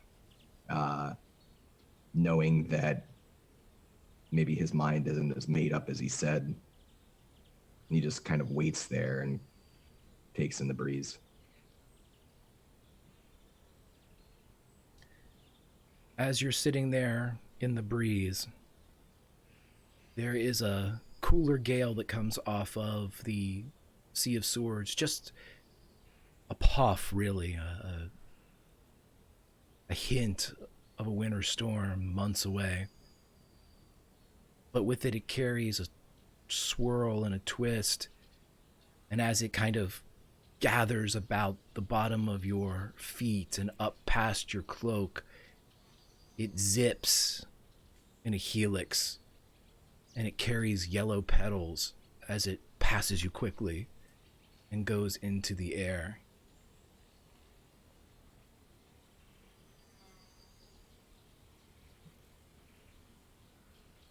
His shoulders slump.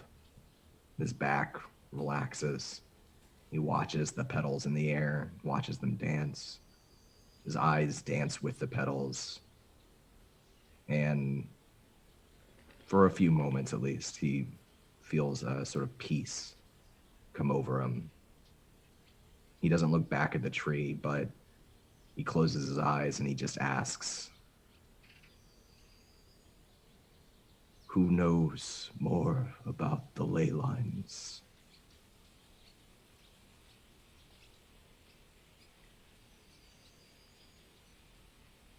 Ironbender. But you are of the ley lines. And I am sorry, Yuknon. It is a burden.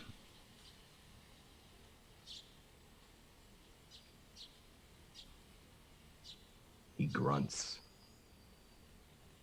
and begins to slowly walk away from the tree and towards the pagoda.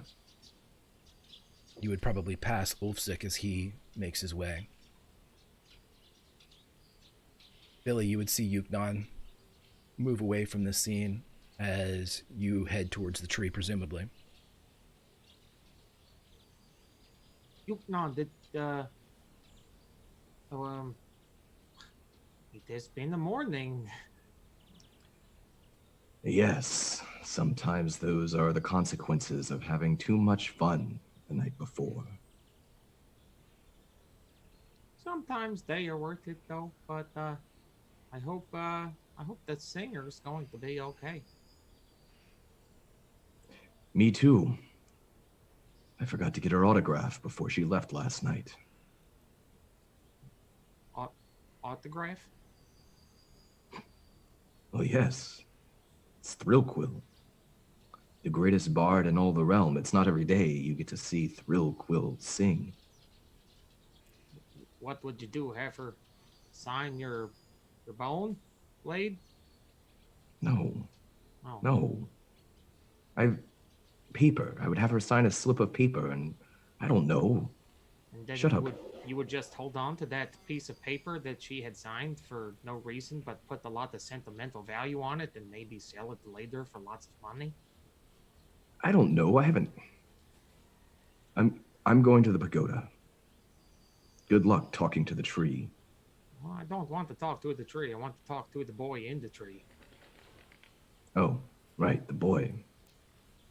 I don't think he's going to make it to school today. I'm not sure school will be in session. It is a person that has been poisoned. It's not like it is a snow day or anything. Something tells me that poisonings aren't exactly common here in the Bend. Maybe those things like that are about to be a lot more common. Who knows? Mysteries. Mysteries. He nods a little bit and pats Ulfsik on the shoulder and starts back off again. Ulfsik takes out his pipe, puts some pipe weed in it, flints it, stokes the flame as he approaches the tree. Birch Eye, is the boy in there, Kit? Is he still... The leaves burst open and a little hand with a thumb up comes out. I'm here. Hey, buddy, would you like to go to school now? Not really, but okay. Okay. Well, let me walk you there. If you change your mind on the way, then we can go do something else. The leaves break and open up as the rigid nature of the leaves goes back to the flexible quality that they had, and the boy is birthed back out of the density of the tree. And he looks up at Bircheye. You! And Bircheye says, me. And the boy says, us. Pronouns.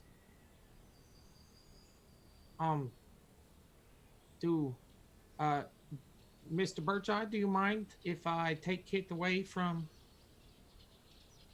you to take him to school? He is supposed to go to school.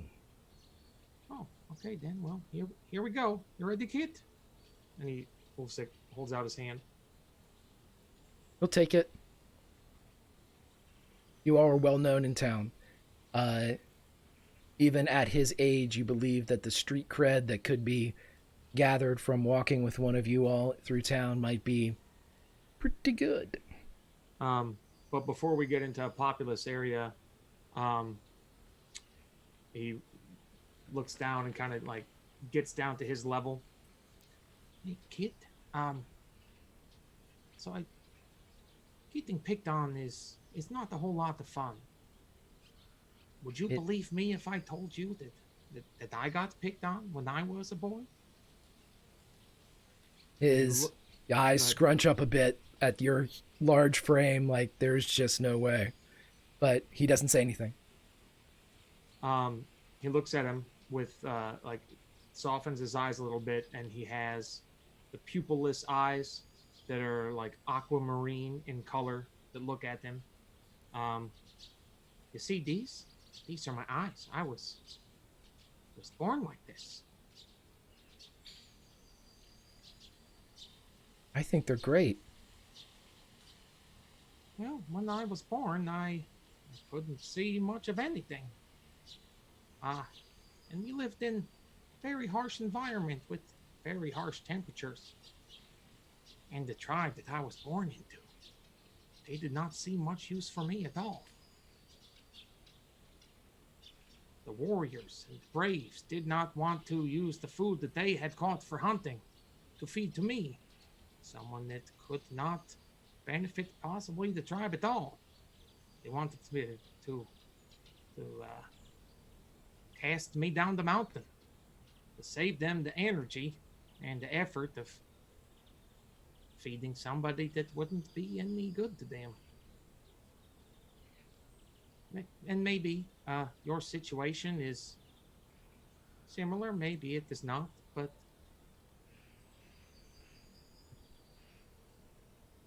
You can feel him pull your hand a bit. It's like an effort for him to break your stride to stop you, but he doesn't like throw dead weight into you or anything. But he slows down, and as soon as he has your attention, what did you do to make him stop? well, I didn't do anything. My parents, they sacrificed a lot. They told the elder tribesmen that they would feed me with their shares and they themselves would starve. And they did. Over time, they got weak, and I learned things. I learned skills that somebody of my station wouldn't normally learn. I learned how to mend clothes. I did whatever I could to make myself useful to my tribe. Sometimes you have to become something else. Sometimes, instead of being what you are, you have to be something different. And if I were to place money on what is happening here, is those mean kids, for some reason they do not respect you.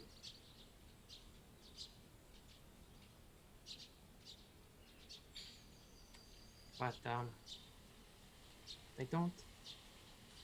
They should, but they don't. So you can change. You can adapt. You can evolve. Not only can you change their perception of you, but you can change your perception of yourself. Now, in all of your wildest dreams, what is it that you want to do when you get older? And as soon as you started talking about change, about becoming something else, about evolving, his eyes just kept getting bigger and bigger. And when you say there's something that you wanted to be, he nods. Yeah. I want to be a tree.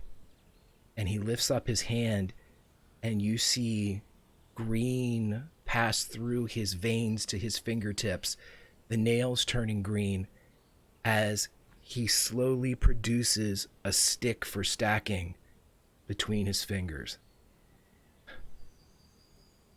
And we're going to cut away from this scene as we go to the pagoda.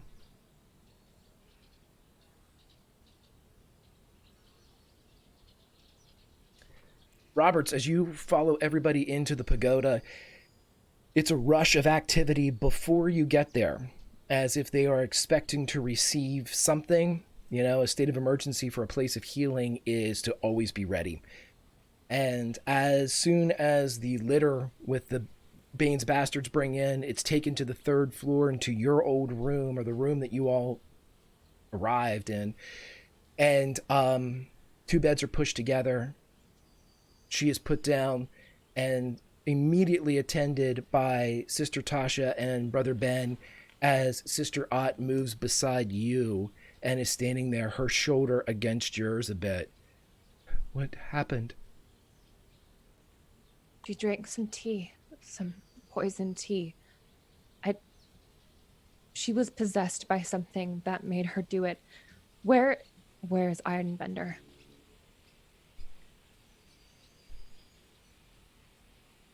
She pulls you down into confidence.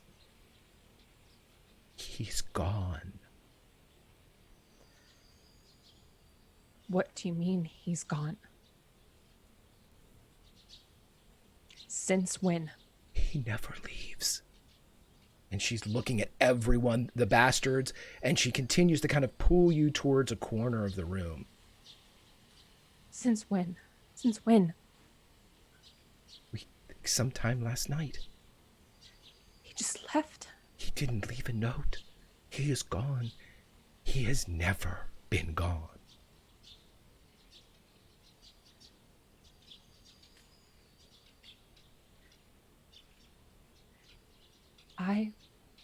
I saw something. I heard something. That note that you were playing. I saw the ley lines, sister, and I have to speak to him. No. I told him I didn't want any part of this. I didn't do anything. I No, I didn't- know. I don't know what's going on.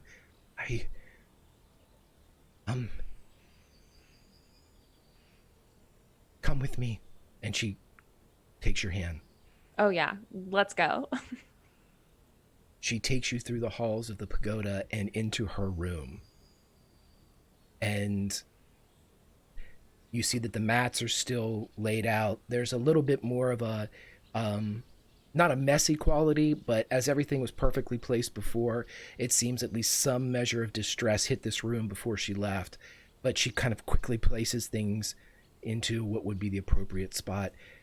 And she doesn't even indicate the mat. She just begins to look at that nightstand and produces the bowl.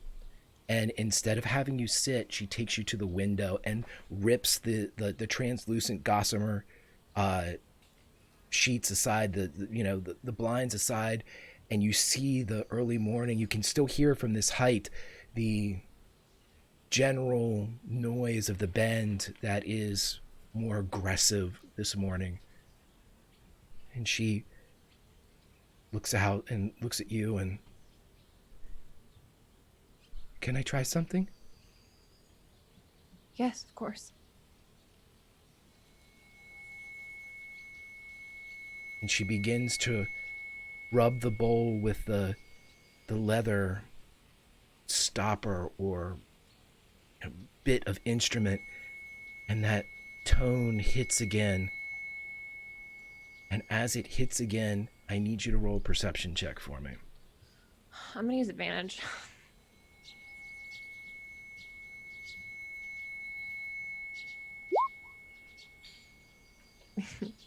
12.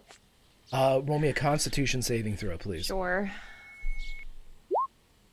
7. You don't know what happens, but the tone stops, and you feel the arms of Sister Ott stronger than they should be as she, no, and you fall on top of her as you both go down in like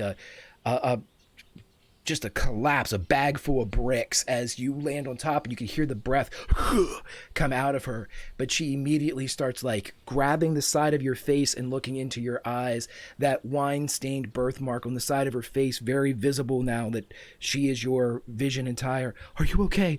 Are you all right? Are you okay? I'm fine. What did you try? I just played the note. Try again. I don't think that we should. Try again. And she'll get up, or try to. Your legs are wobbly, but you can stand. Yep. I'm going to support myself on the windowsill.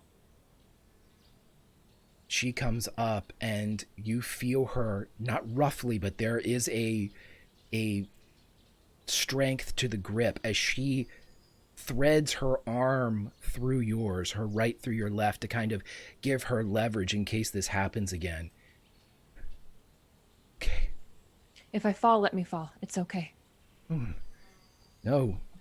She, just look out at the bend and think of the sea. Just Okay. think of the sea. She begins to go again.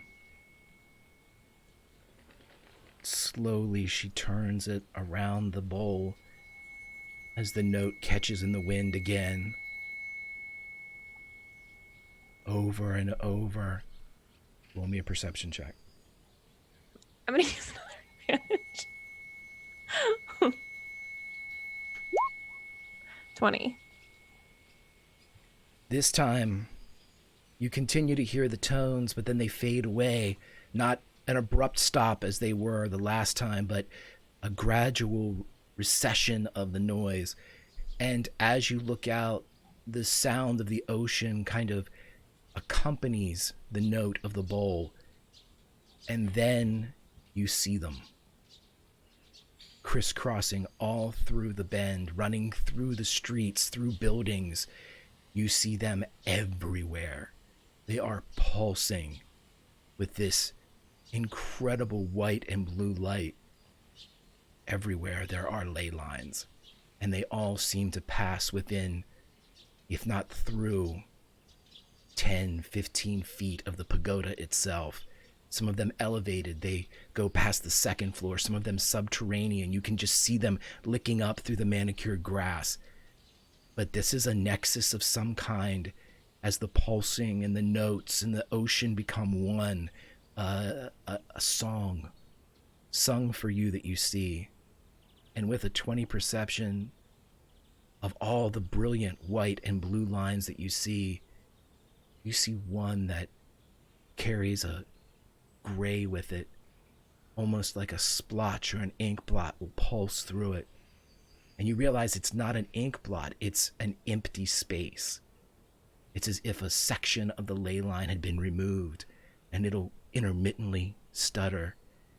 And you can see that this line travels away, and you see the Jasper Mountain Range as its destination.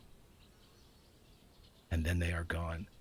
And again, Sister Odd is in your field of vision, just appearing in front of you. Are you okay? And she has the side of your face. Are you all right? I'm fine. I could see them. I could see all of them. The ley lines. Did you mean to do that? No. But you said you heard the sound, and I thought that maybe... I don't know why you shouldn't be able to. I told him I didn't want to know about them. Didn't want to see them. But I can. Maybe they want to be seen. But why me? There are 4 others who asked to know. Maybe because you didn't. It doesn't make any sense. I just want to go home. I'm sorry. It's not your fault.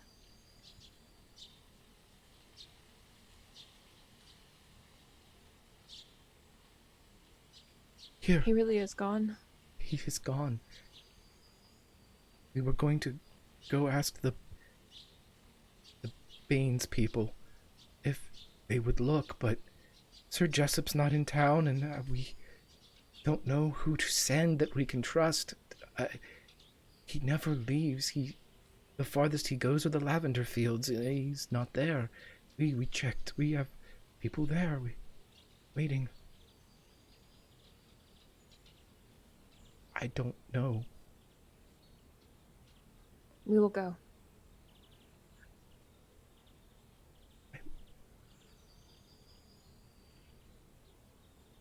Where? North?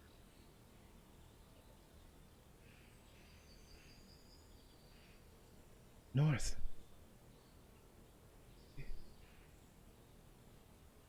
Why north? Because a shell from the ocean told me to. Why don't you sit down? We can... Sister, it's true. Okay. If you believe in the ley lines and magic in this place, and Ironbender believes in it, then there can be other things as well, right? Other kinds of magic that guide us. Of course, I believe... yes, I believe you. Are you sure you believe me? Because you're looking at me like I'm crazy. I just think that you're tired. I think that... I'm not tired. Okay. Take this, and she gives you the bowl, and she gives you that rubber or that leather bracer that goes through it. I don't know if it will help, but perhaps.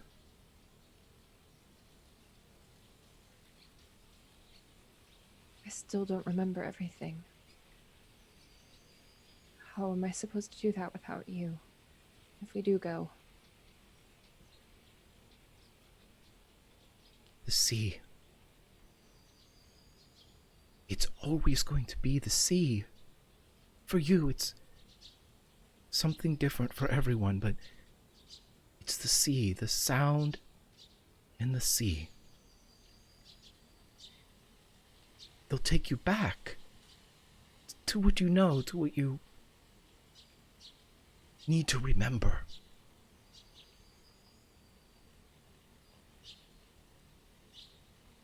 Can I ask you one more question? Yes? Why wouldn't you see the others?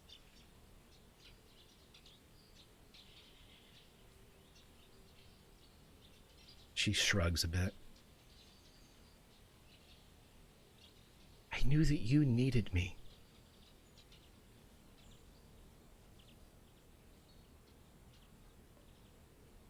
I did. Thank you.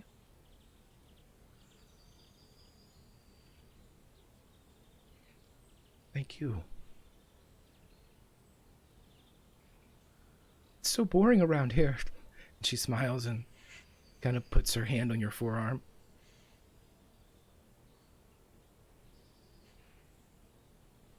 This past 2 days will last me a lifetime.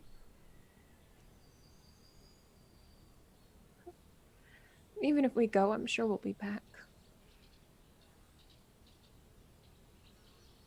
Of course, and she smiles, and for the first time you can see that she is pulling your leg a bit, and you can tell that the words are very awkward when they come out of her mouth.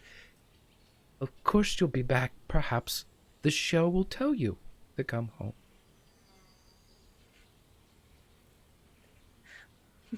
Maybe it will. Maybe it will. Whew. Okay, Okay. And she's going to hug you if you don't stop her. Yeah, I'll let her hug me. I'll hug her back. After about 5 beats, you realize that she's crying. As we cut down to the infirmary, James, you see what's going on here as, at this point, Bianca we're going to even say that Yuknon, you show up as well too. So the three of you are there. But James, you have a few beats inside as you see them tending to Throquill. Is there anything you want to do or try here? Or I mean, do I need to cast another Spare the Dying on her to keep her going, or do I think she's if I could rest, I could get her back to normal, or back to stable capacity? Sure. Yeah. Who's tending to her? It's Brother Ben and Sister Tasha. Sister Tasha Harfoot seems to be the ones that are in. Sister Tasha's in charge. Do I think that they have any magical power? Anything that healing powers to them, or do I think they're just normal? You do not see any magic. Okay, I'll walk over to them. Can I do like an insight check on her? Like, you know what I mean? Like anything that would be helpful to see if I can see what stabilize her, maybe a little bit more, medicine check even. I tell you what. This is for Throquill, correct? Yes. Roll me a perception check.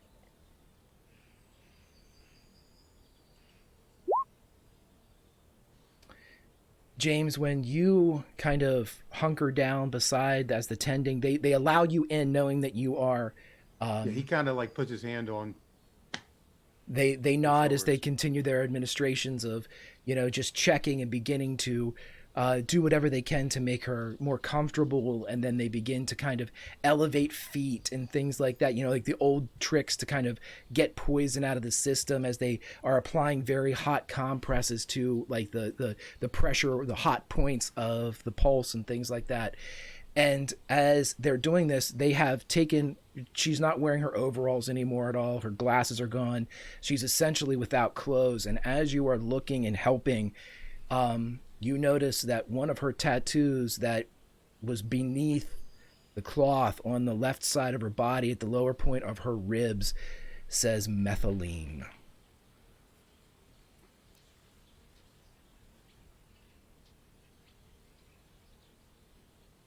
And is frozen. He looks at the sister and the brother. I need to rest. If I rest, I can help her. I have to get some sleep. Take my room. Take my room. As Brother Ben just points across the hall. Listen, he says, listen to me. Keep her as stable as you can. Give her whatever she needs. Try to get some of the poison out of her. Feed her fluids. I'm going to rest and I will be back. Okay? I must save her. And he's like, I'm going to stare right at the tattoo just to...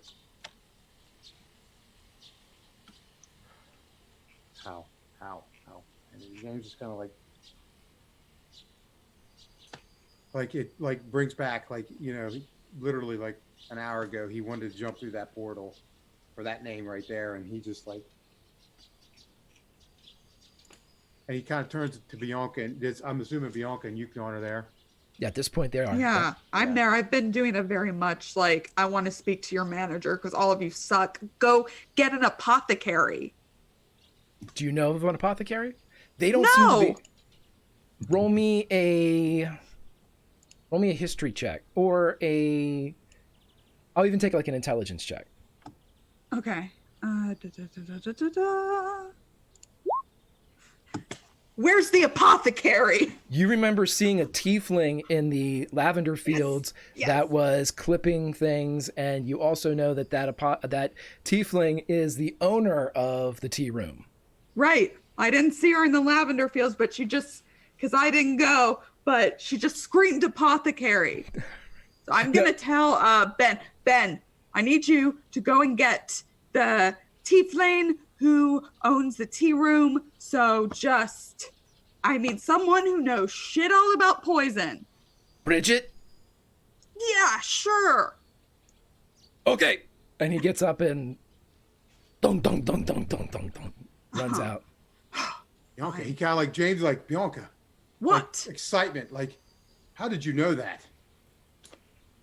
I'm very fucking smart.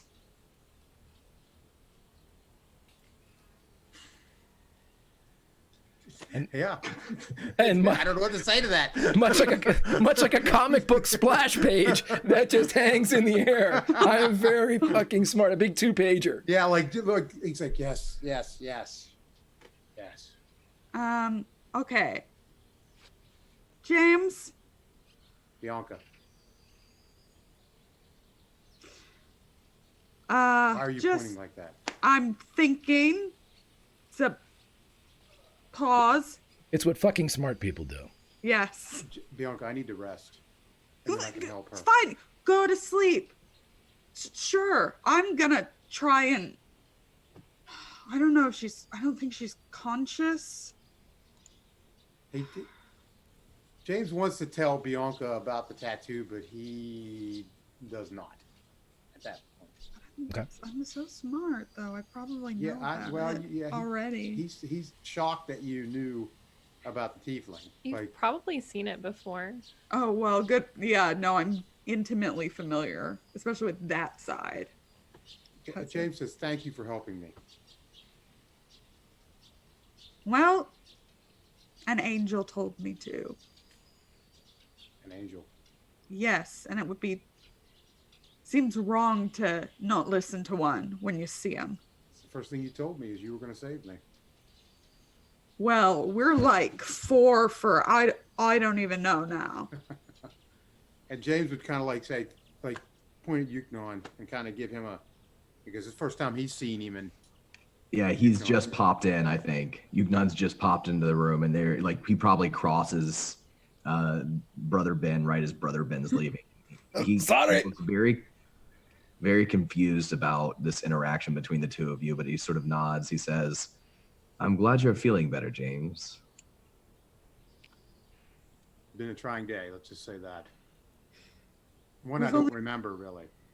We've only been awake like 2 hours. Okay. James is going to go, and he's going to let them two go, and he's going to go rest. Yuknon? You're strong. Yes. Mm-hmm. I want to try something. I don't think it's going to work. But if I look like James at all, you can just knock me out. Okay? Absolutely. Just watch the face. I'll go for the back of the head. Oh, perfect. I've got so much hair. He draws his sword. Okay. Yeah, don't worry. I'll use he points to the pommel. You know where to hit, right? Yes.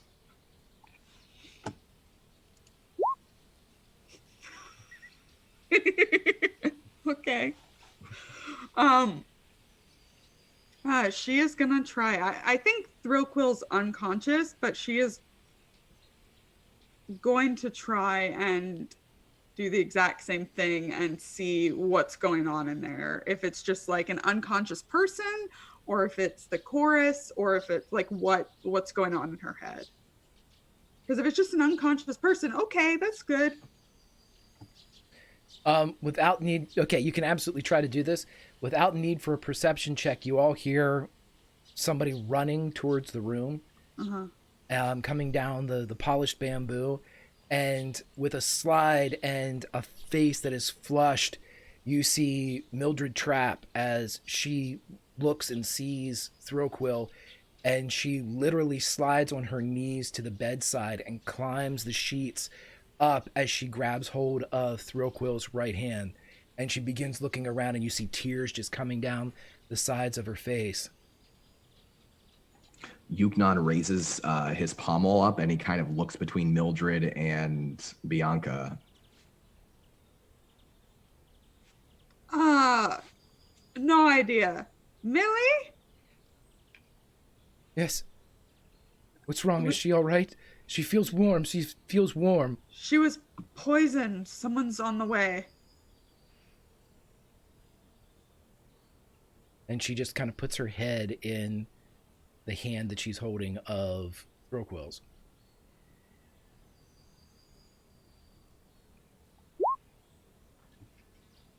Greg, she ran in here right to her, right? Like there is no hesitation, right?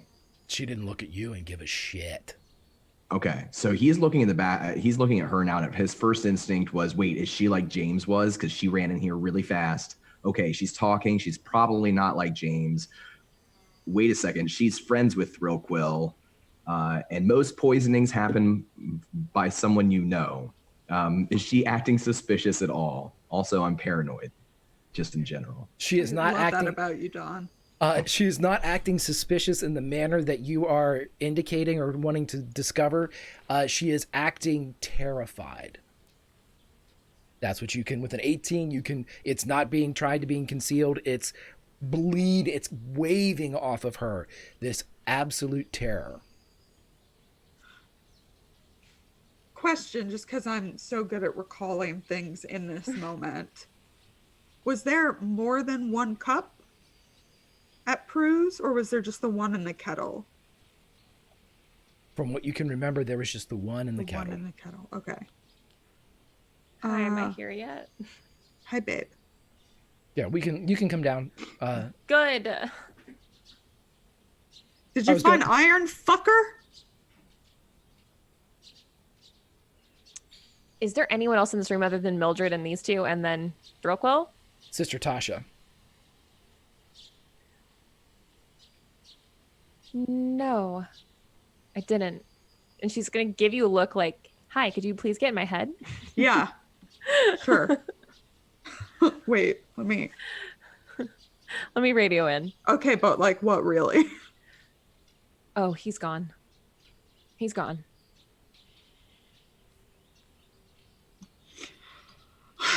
Very beleaguered sigh. She's like yelling, like, "Don't say anything, don't say anything yet. Yeah. Don't say anything yet." And then she's kind of sitting on the edge of the bed next to Millie, and she just looks over at Thrillquill, and just to try it, she asks in her head, because it's not like mind reading, who gave you that book? Also, hi. Roll me a persuasion check. Ooh, I have advantage on those. I still have the book. And by the way, when our half-orc goes crazy and murders everybody, just remember these paranoid, weird shit that you all have done that have caused him to... When you guys are like making faces at each other but not saying anything, and like you have reactions, like he is like, what the fuck is going on right now? And he is getting visibly angry. Oh, that's true. He looks like he's about to start smashing something. You know what? How about this? Like, if she saw Yukon having like a visible reaction to their private head conversation, she'll just go over and grab your arm and start dragging you out of the room. We'll be back. Wait. All right. We'll be back. Okay. I'll follow her. Okay. What is that horse shit? That's some horse shit. Type of shit. Can I yes. do super special advantage and use my only advantage to roll again? Double secret probation? No. Nah. As you attempt, you just don't hear anything. You don't hear any type of response. Good though. Sitting there looking cross.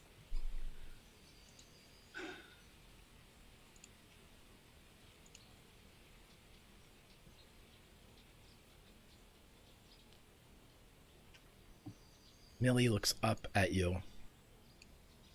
What are you doing? Thinking. She takes you in for perhaps the first time. What are you? I'm Bianca. What are you? What do you do?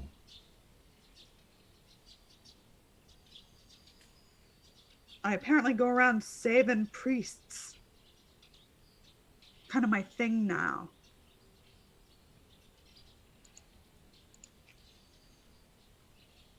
She turns back to Thrillquill.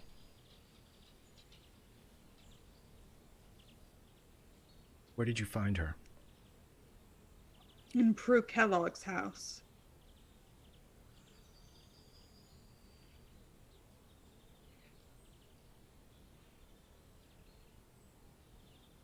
Where's Ironbender? I don't know. I just got here.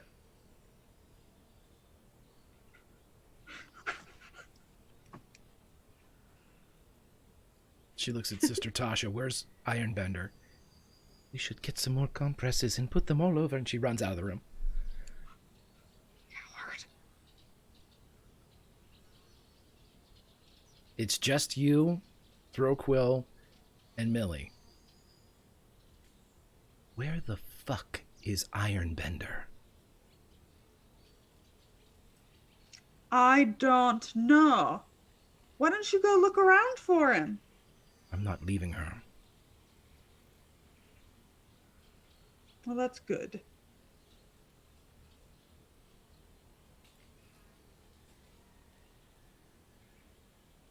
Anything going on with Yuknon and as we have our standoff in here? Yeah. As soon as we're out of earshot, definitely making sure there's nobody around, because I'm spreading this rumor like wildfire and I need to chill. But she just looks at him as soon as they're far enough away. Ironbender is gone.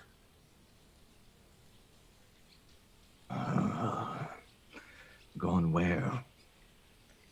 They don't know. They said normally he only goes as far as the lavender fields, and they went and posted up people to look for him there, and he hasn't come back. He disappeared in the night.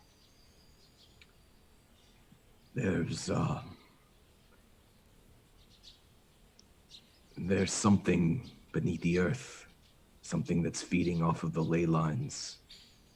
The first of its kind, malignant. Ironbender knows about it. He might be the only one who knows about it.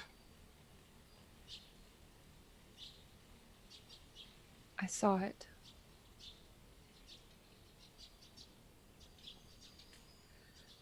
What is it? I don't know what it is, but I can see that it's drained the ley line that it sits upon. In the Jasper Range, we came to a well and a crack in the mountainside, and that's where we were attacked.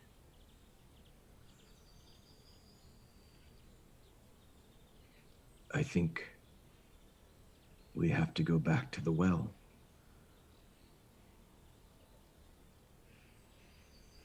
We nearly died, Yugnon. What if that's where Ironbender went?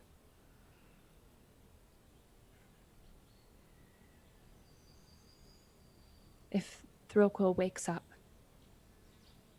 if her little lizard Jeff could help us, we could cut him off if he was really headed there. We were there only this morning.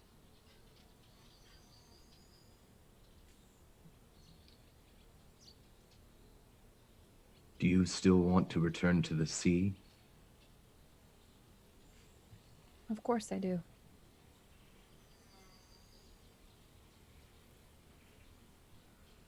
He looks at you for a while, and there's something sad in his eyes.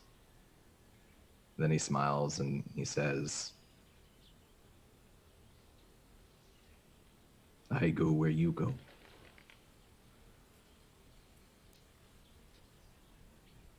And I go where you go. I don't like him, but we have to find Ironbender.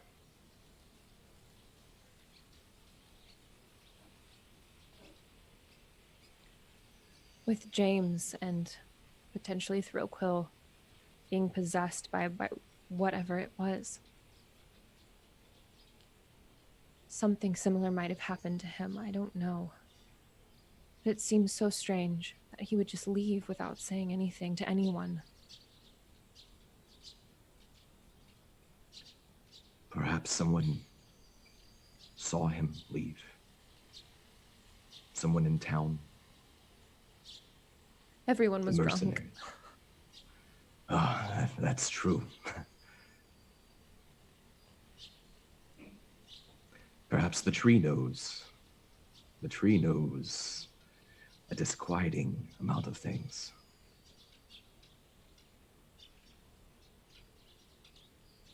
We might as well ask.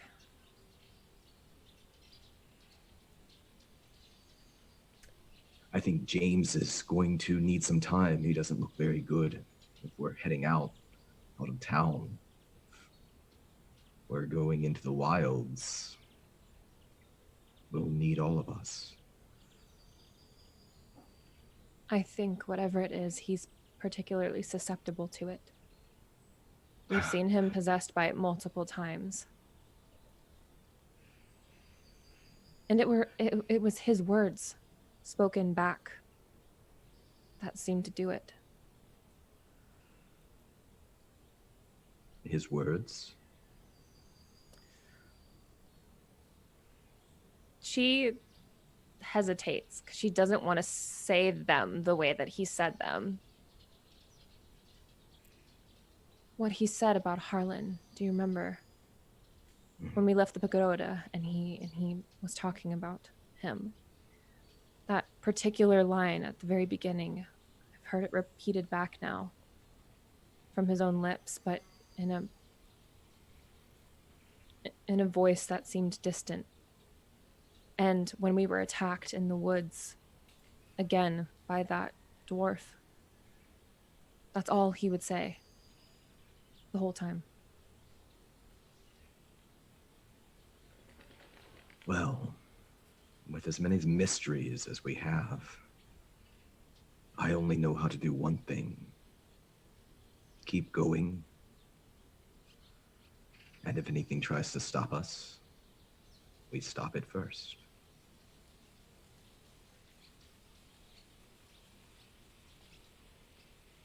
I think our best bet is to find Ironbender.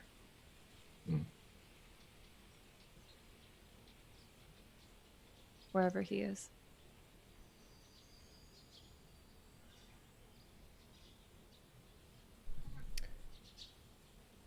To the tree? He growls. James is sleeping. If you're going to the tree, just raise your hand and then let me know anything else you want to do. Bianca's saying dirty limericks in Thrillquill's head now. Can you Just tell trying us to- what they are? No. Can you? Because I know you wrote No, them, the so, one like, I wrote isn't dirty. It's a message just okay. read that one. Yeah, that's the Yeah. one she does. No, it's stupid. Read There it. No. There Do once it. was a bard named Thrillquill. She's used to be on top of the bill. I'd like to have a chat. You could call it tit for tat, because you, your friends, and mine were almost killed. That's what I was gonna leave. Now I just say it. I keep going through various limericks, and then like waiting, Okay. getting probably annoying Millie a lot by making little micro expressions. Sure, about 15 minutes later, you can roll me your persuasion check again. As if it's just Roberts and Yuknon, you get back down to the tree, and the tree is waiting for you.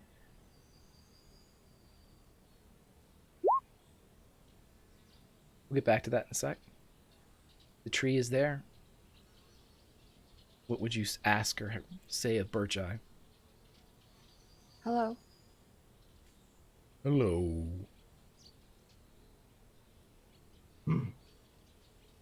The two from the sea. Ironbender is gone. Did you know?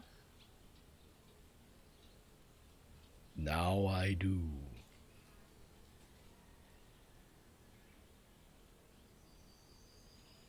Where did he go?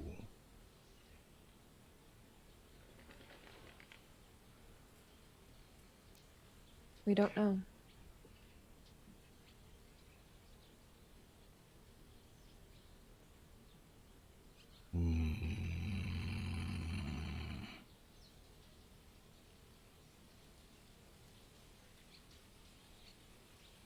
doesn't seem to have an answer. This thing that's feeding on the earth, on the ley lines, is it possible that it possessed him, that it took him? Perhaps. I have never heard of such a thing. But then again, I have never heard of 5 beings being brought by the ley lines either.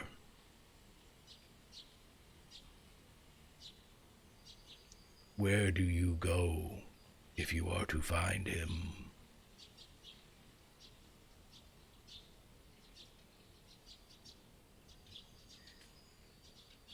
There's a well in the Jasper Range that I was at this morning. There was a ley line there that went deep into the well, and it seemed as if something was draining it. And I can see even here, it's dark. Do you know how to get there?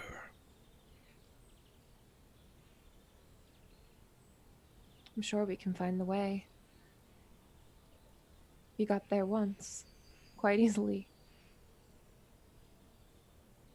Maybe we can go again the same way. The leaves shake for a second.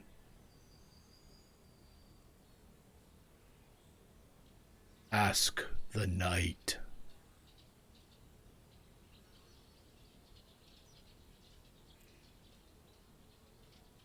The night sky? The knight in armor. Yuknon looks to Roberts as though maybe Roberts knows. She shakes her head a little bit. Do they have a name? Yes. Sir Jessup and Chirp. Let's cut back to the pagoda. With your double 16s, what do you ask?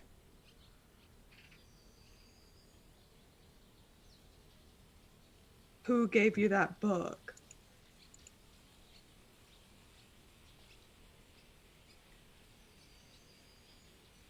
Ironbender.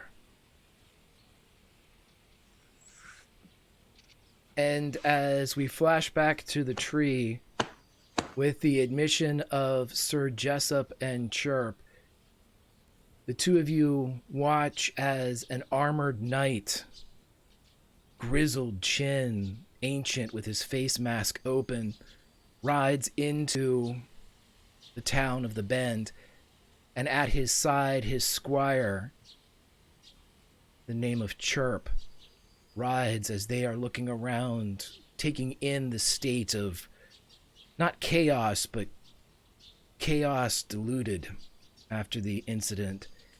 They don't look at you per se, they glance over towards the tree, but as they ride in, the both of you would hear Bircheye say, "Ask the night." And that's where we'll end this session. Let's do some music. Sun up, sundown. I know now. You are the one. I know now. And that my love is all there is. And don't say you're sorry about it all. Hey, we're back with all of our friends. Thank you so much for the Realms Remembered, everybody. I have so much fun. I forget what time it is. Let's go around and talk to everybody as we talk to Lauren. Lauren, how are you doing? You seem... I've never been angry a day in my life, ever. Not angry about that. Summer, he told her mother. Okay. Yes. Good times, good spicy rolls. Good time saving James. As always, I expect to do it at least once per episode. I'm Lauren. I'm that salty ginger over on Twitter. I'm part of the team here at Tales from the Grim. You can catch me Sunday evenings and Monday afternoons and evenings here for the foreseeable future. I am running an Urban Shadows campaign here in 15 minutes. It's the finale. Whee! Yay! I'm sorry. Let's go down to Billy. Billy, how are you doing, my friend? Doing well. Mysteries, love them. This was a really awesome episode. Greg, excellent work. Castmates, awesome. I do the show on Mondays here, and Wednesday nights. May Black Roses Bloom. We have our epilogue in not this Wednesday, but next Wednesday. So tune in to this channel for that. If you like dumb stuff, follow me on Twitter at Bill of the Forest. Everybody watching on VOD, awesome. You're not going to find a production like this anywhere, so keep your tabs on your schedule for this and keep this time slot open. This is going to be sick. And that's it. I got to take care of a little kid today. I'm pretty stoked. I love the throwback to the backstory, man. It was absolutely perfect. It was super duper good. Thanks, man. Let's cut over to Summer. Summer, my friend, how are you? I'm doing amazing. I tried to quickly count. I think we're sitting at either 9 or 10 nat 20s and 7 nat 1s. So That's pretty good. That's this episode alone? That's today. Yeah. Yeah, I'm all the nat ones. You were 2 of them at once. I did count both of them since you rolled at advantage, I think. But yeah, today was amazing, incredible, outstanding, outrageous, and I just fucking loved every second. I'm Summer. You can find me on Twitter at Just a Summer Job. That's where I tweet about everything that I've got going on in my life. So if you want to catch more shows, just follow me there. Damn, I can't wait for next week. I could have played for literally 2 days straight. Awesome, my friend. Let's go over to Steve. Steve, it's going to turn around sometime with the wisdom rolls, man. I know it. I know it in my heart. I told you, I played him for 2 years, never got enthralled once. You know this. And now it's like 3 times. Boom, just boom, boom, boom, boom. Hey, So weak-minded. yeah, they're very weak-minded. So listen, great.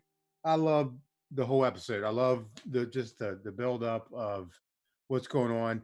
Jeej, you were great. Everybody was great. I mean, just great role playing. I'm going to promote the last episode of our following thing for Lauren and Jeej, and then May Black Roses Bloom on Wednesday. Follow these people. These shows are fantastic. I will see you next week, and love you all. Thank you. Thank you, buddy. Thank you. And finally, last but certainly not least, my buddy Don. Don, how are you doing? Great. I had a lot of fun getting back to the game today, getting the team back together, finding out a little bit more about what's going on, and of course, way more questions too, which is always fun.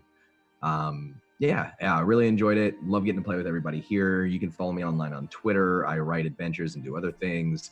DM, Dungeon Master for May Black Roses Bloom, and next week will be the second part of our finale. And we'll do an epilogue, I don't know, some point after that, maybe like a Thanksgiving special or something like that. But I'm really excited for that. May Black Roses Bloom's been going on for a long time, and I'm just pumped about the end of that story. Excited for Lauren and the end of her story and that group's story coming up next on this channel. Follow all these people. They're awesome. Can't wait to be back here again next week. Thank you so much, buddy. As for me, I am Grimjack21502 on the Twitter, part of the Tales from the Grim team here on the Twitch. A lot of fun things coming up, super fun things. We have the ending of epic shows, as was already mentioned. We have the beginning of what I'm sure will be epic tales as well, as our buddy Jim will be taking on the Marshal's badge here in the next couple weeks as we begin a campaign for The Road to Desperation, a Western, which is going to be super fun. I can't wait for that. We'll leave with a little smidgen of that as we go out. But Everybody, make sure you're back here. Check everybody out. Check all of their channels. Follow them on Twitter. Support them on Patreon. Support them on DM's Guild. They are incredibly fabulous people, and they're creative, but they are kind. And in my personal opinion, kindness trumps it all. And I use that word deliberately. So, as the campfire goes down, there's only one thing left to say. You can't always roll nat 20s, but you can always role play. And sometimes you can go out west too. See you next time, friends. Oh, I almost forgot. You're all level 3. See you next time.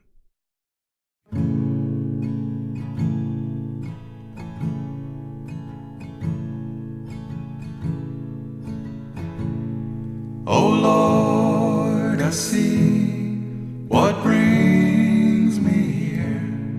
It's a mother to all my wanderings. The valleys green will age with me. Its dirt will shine and linger.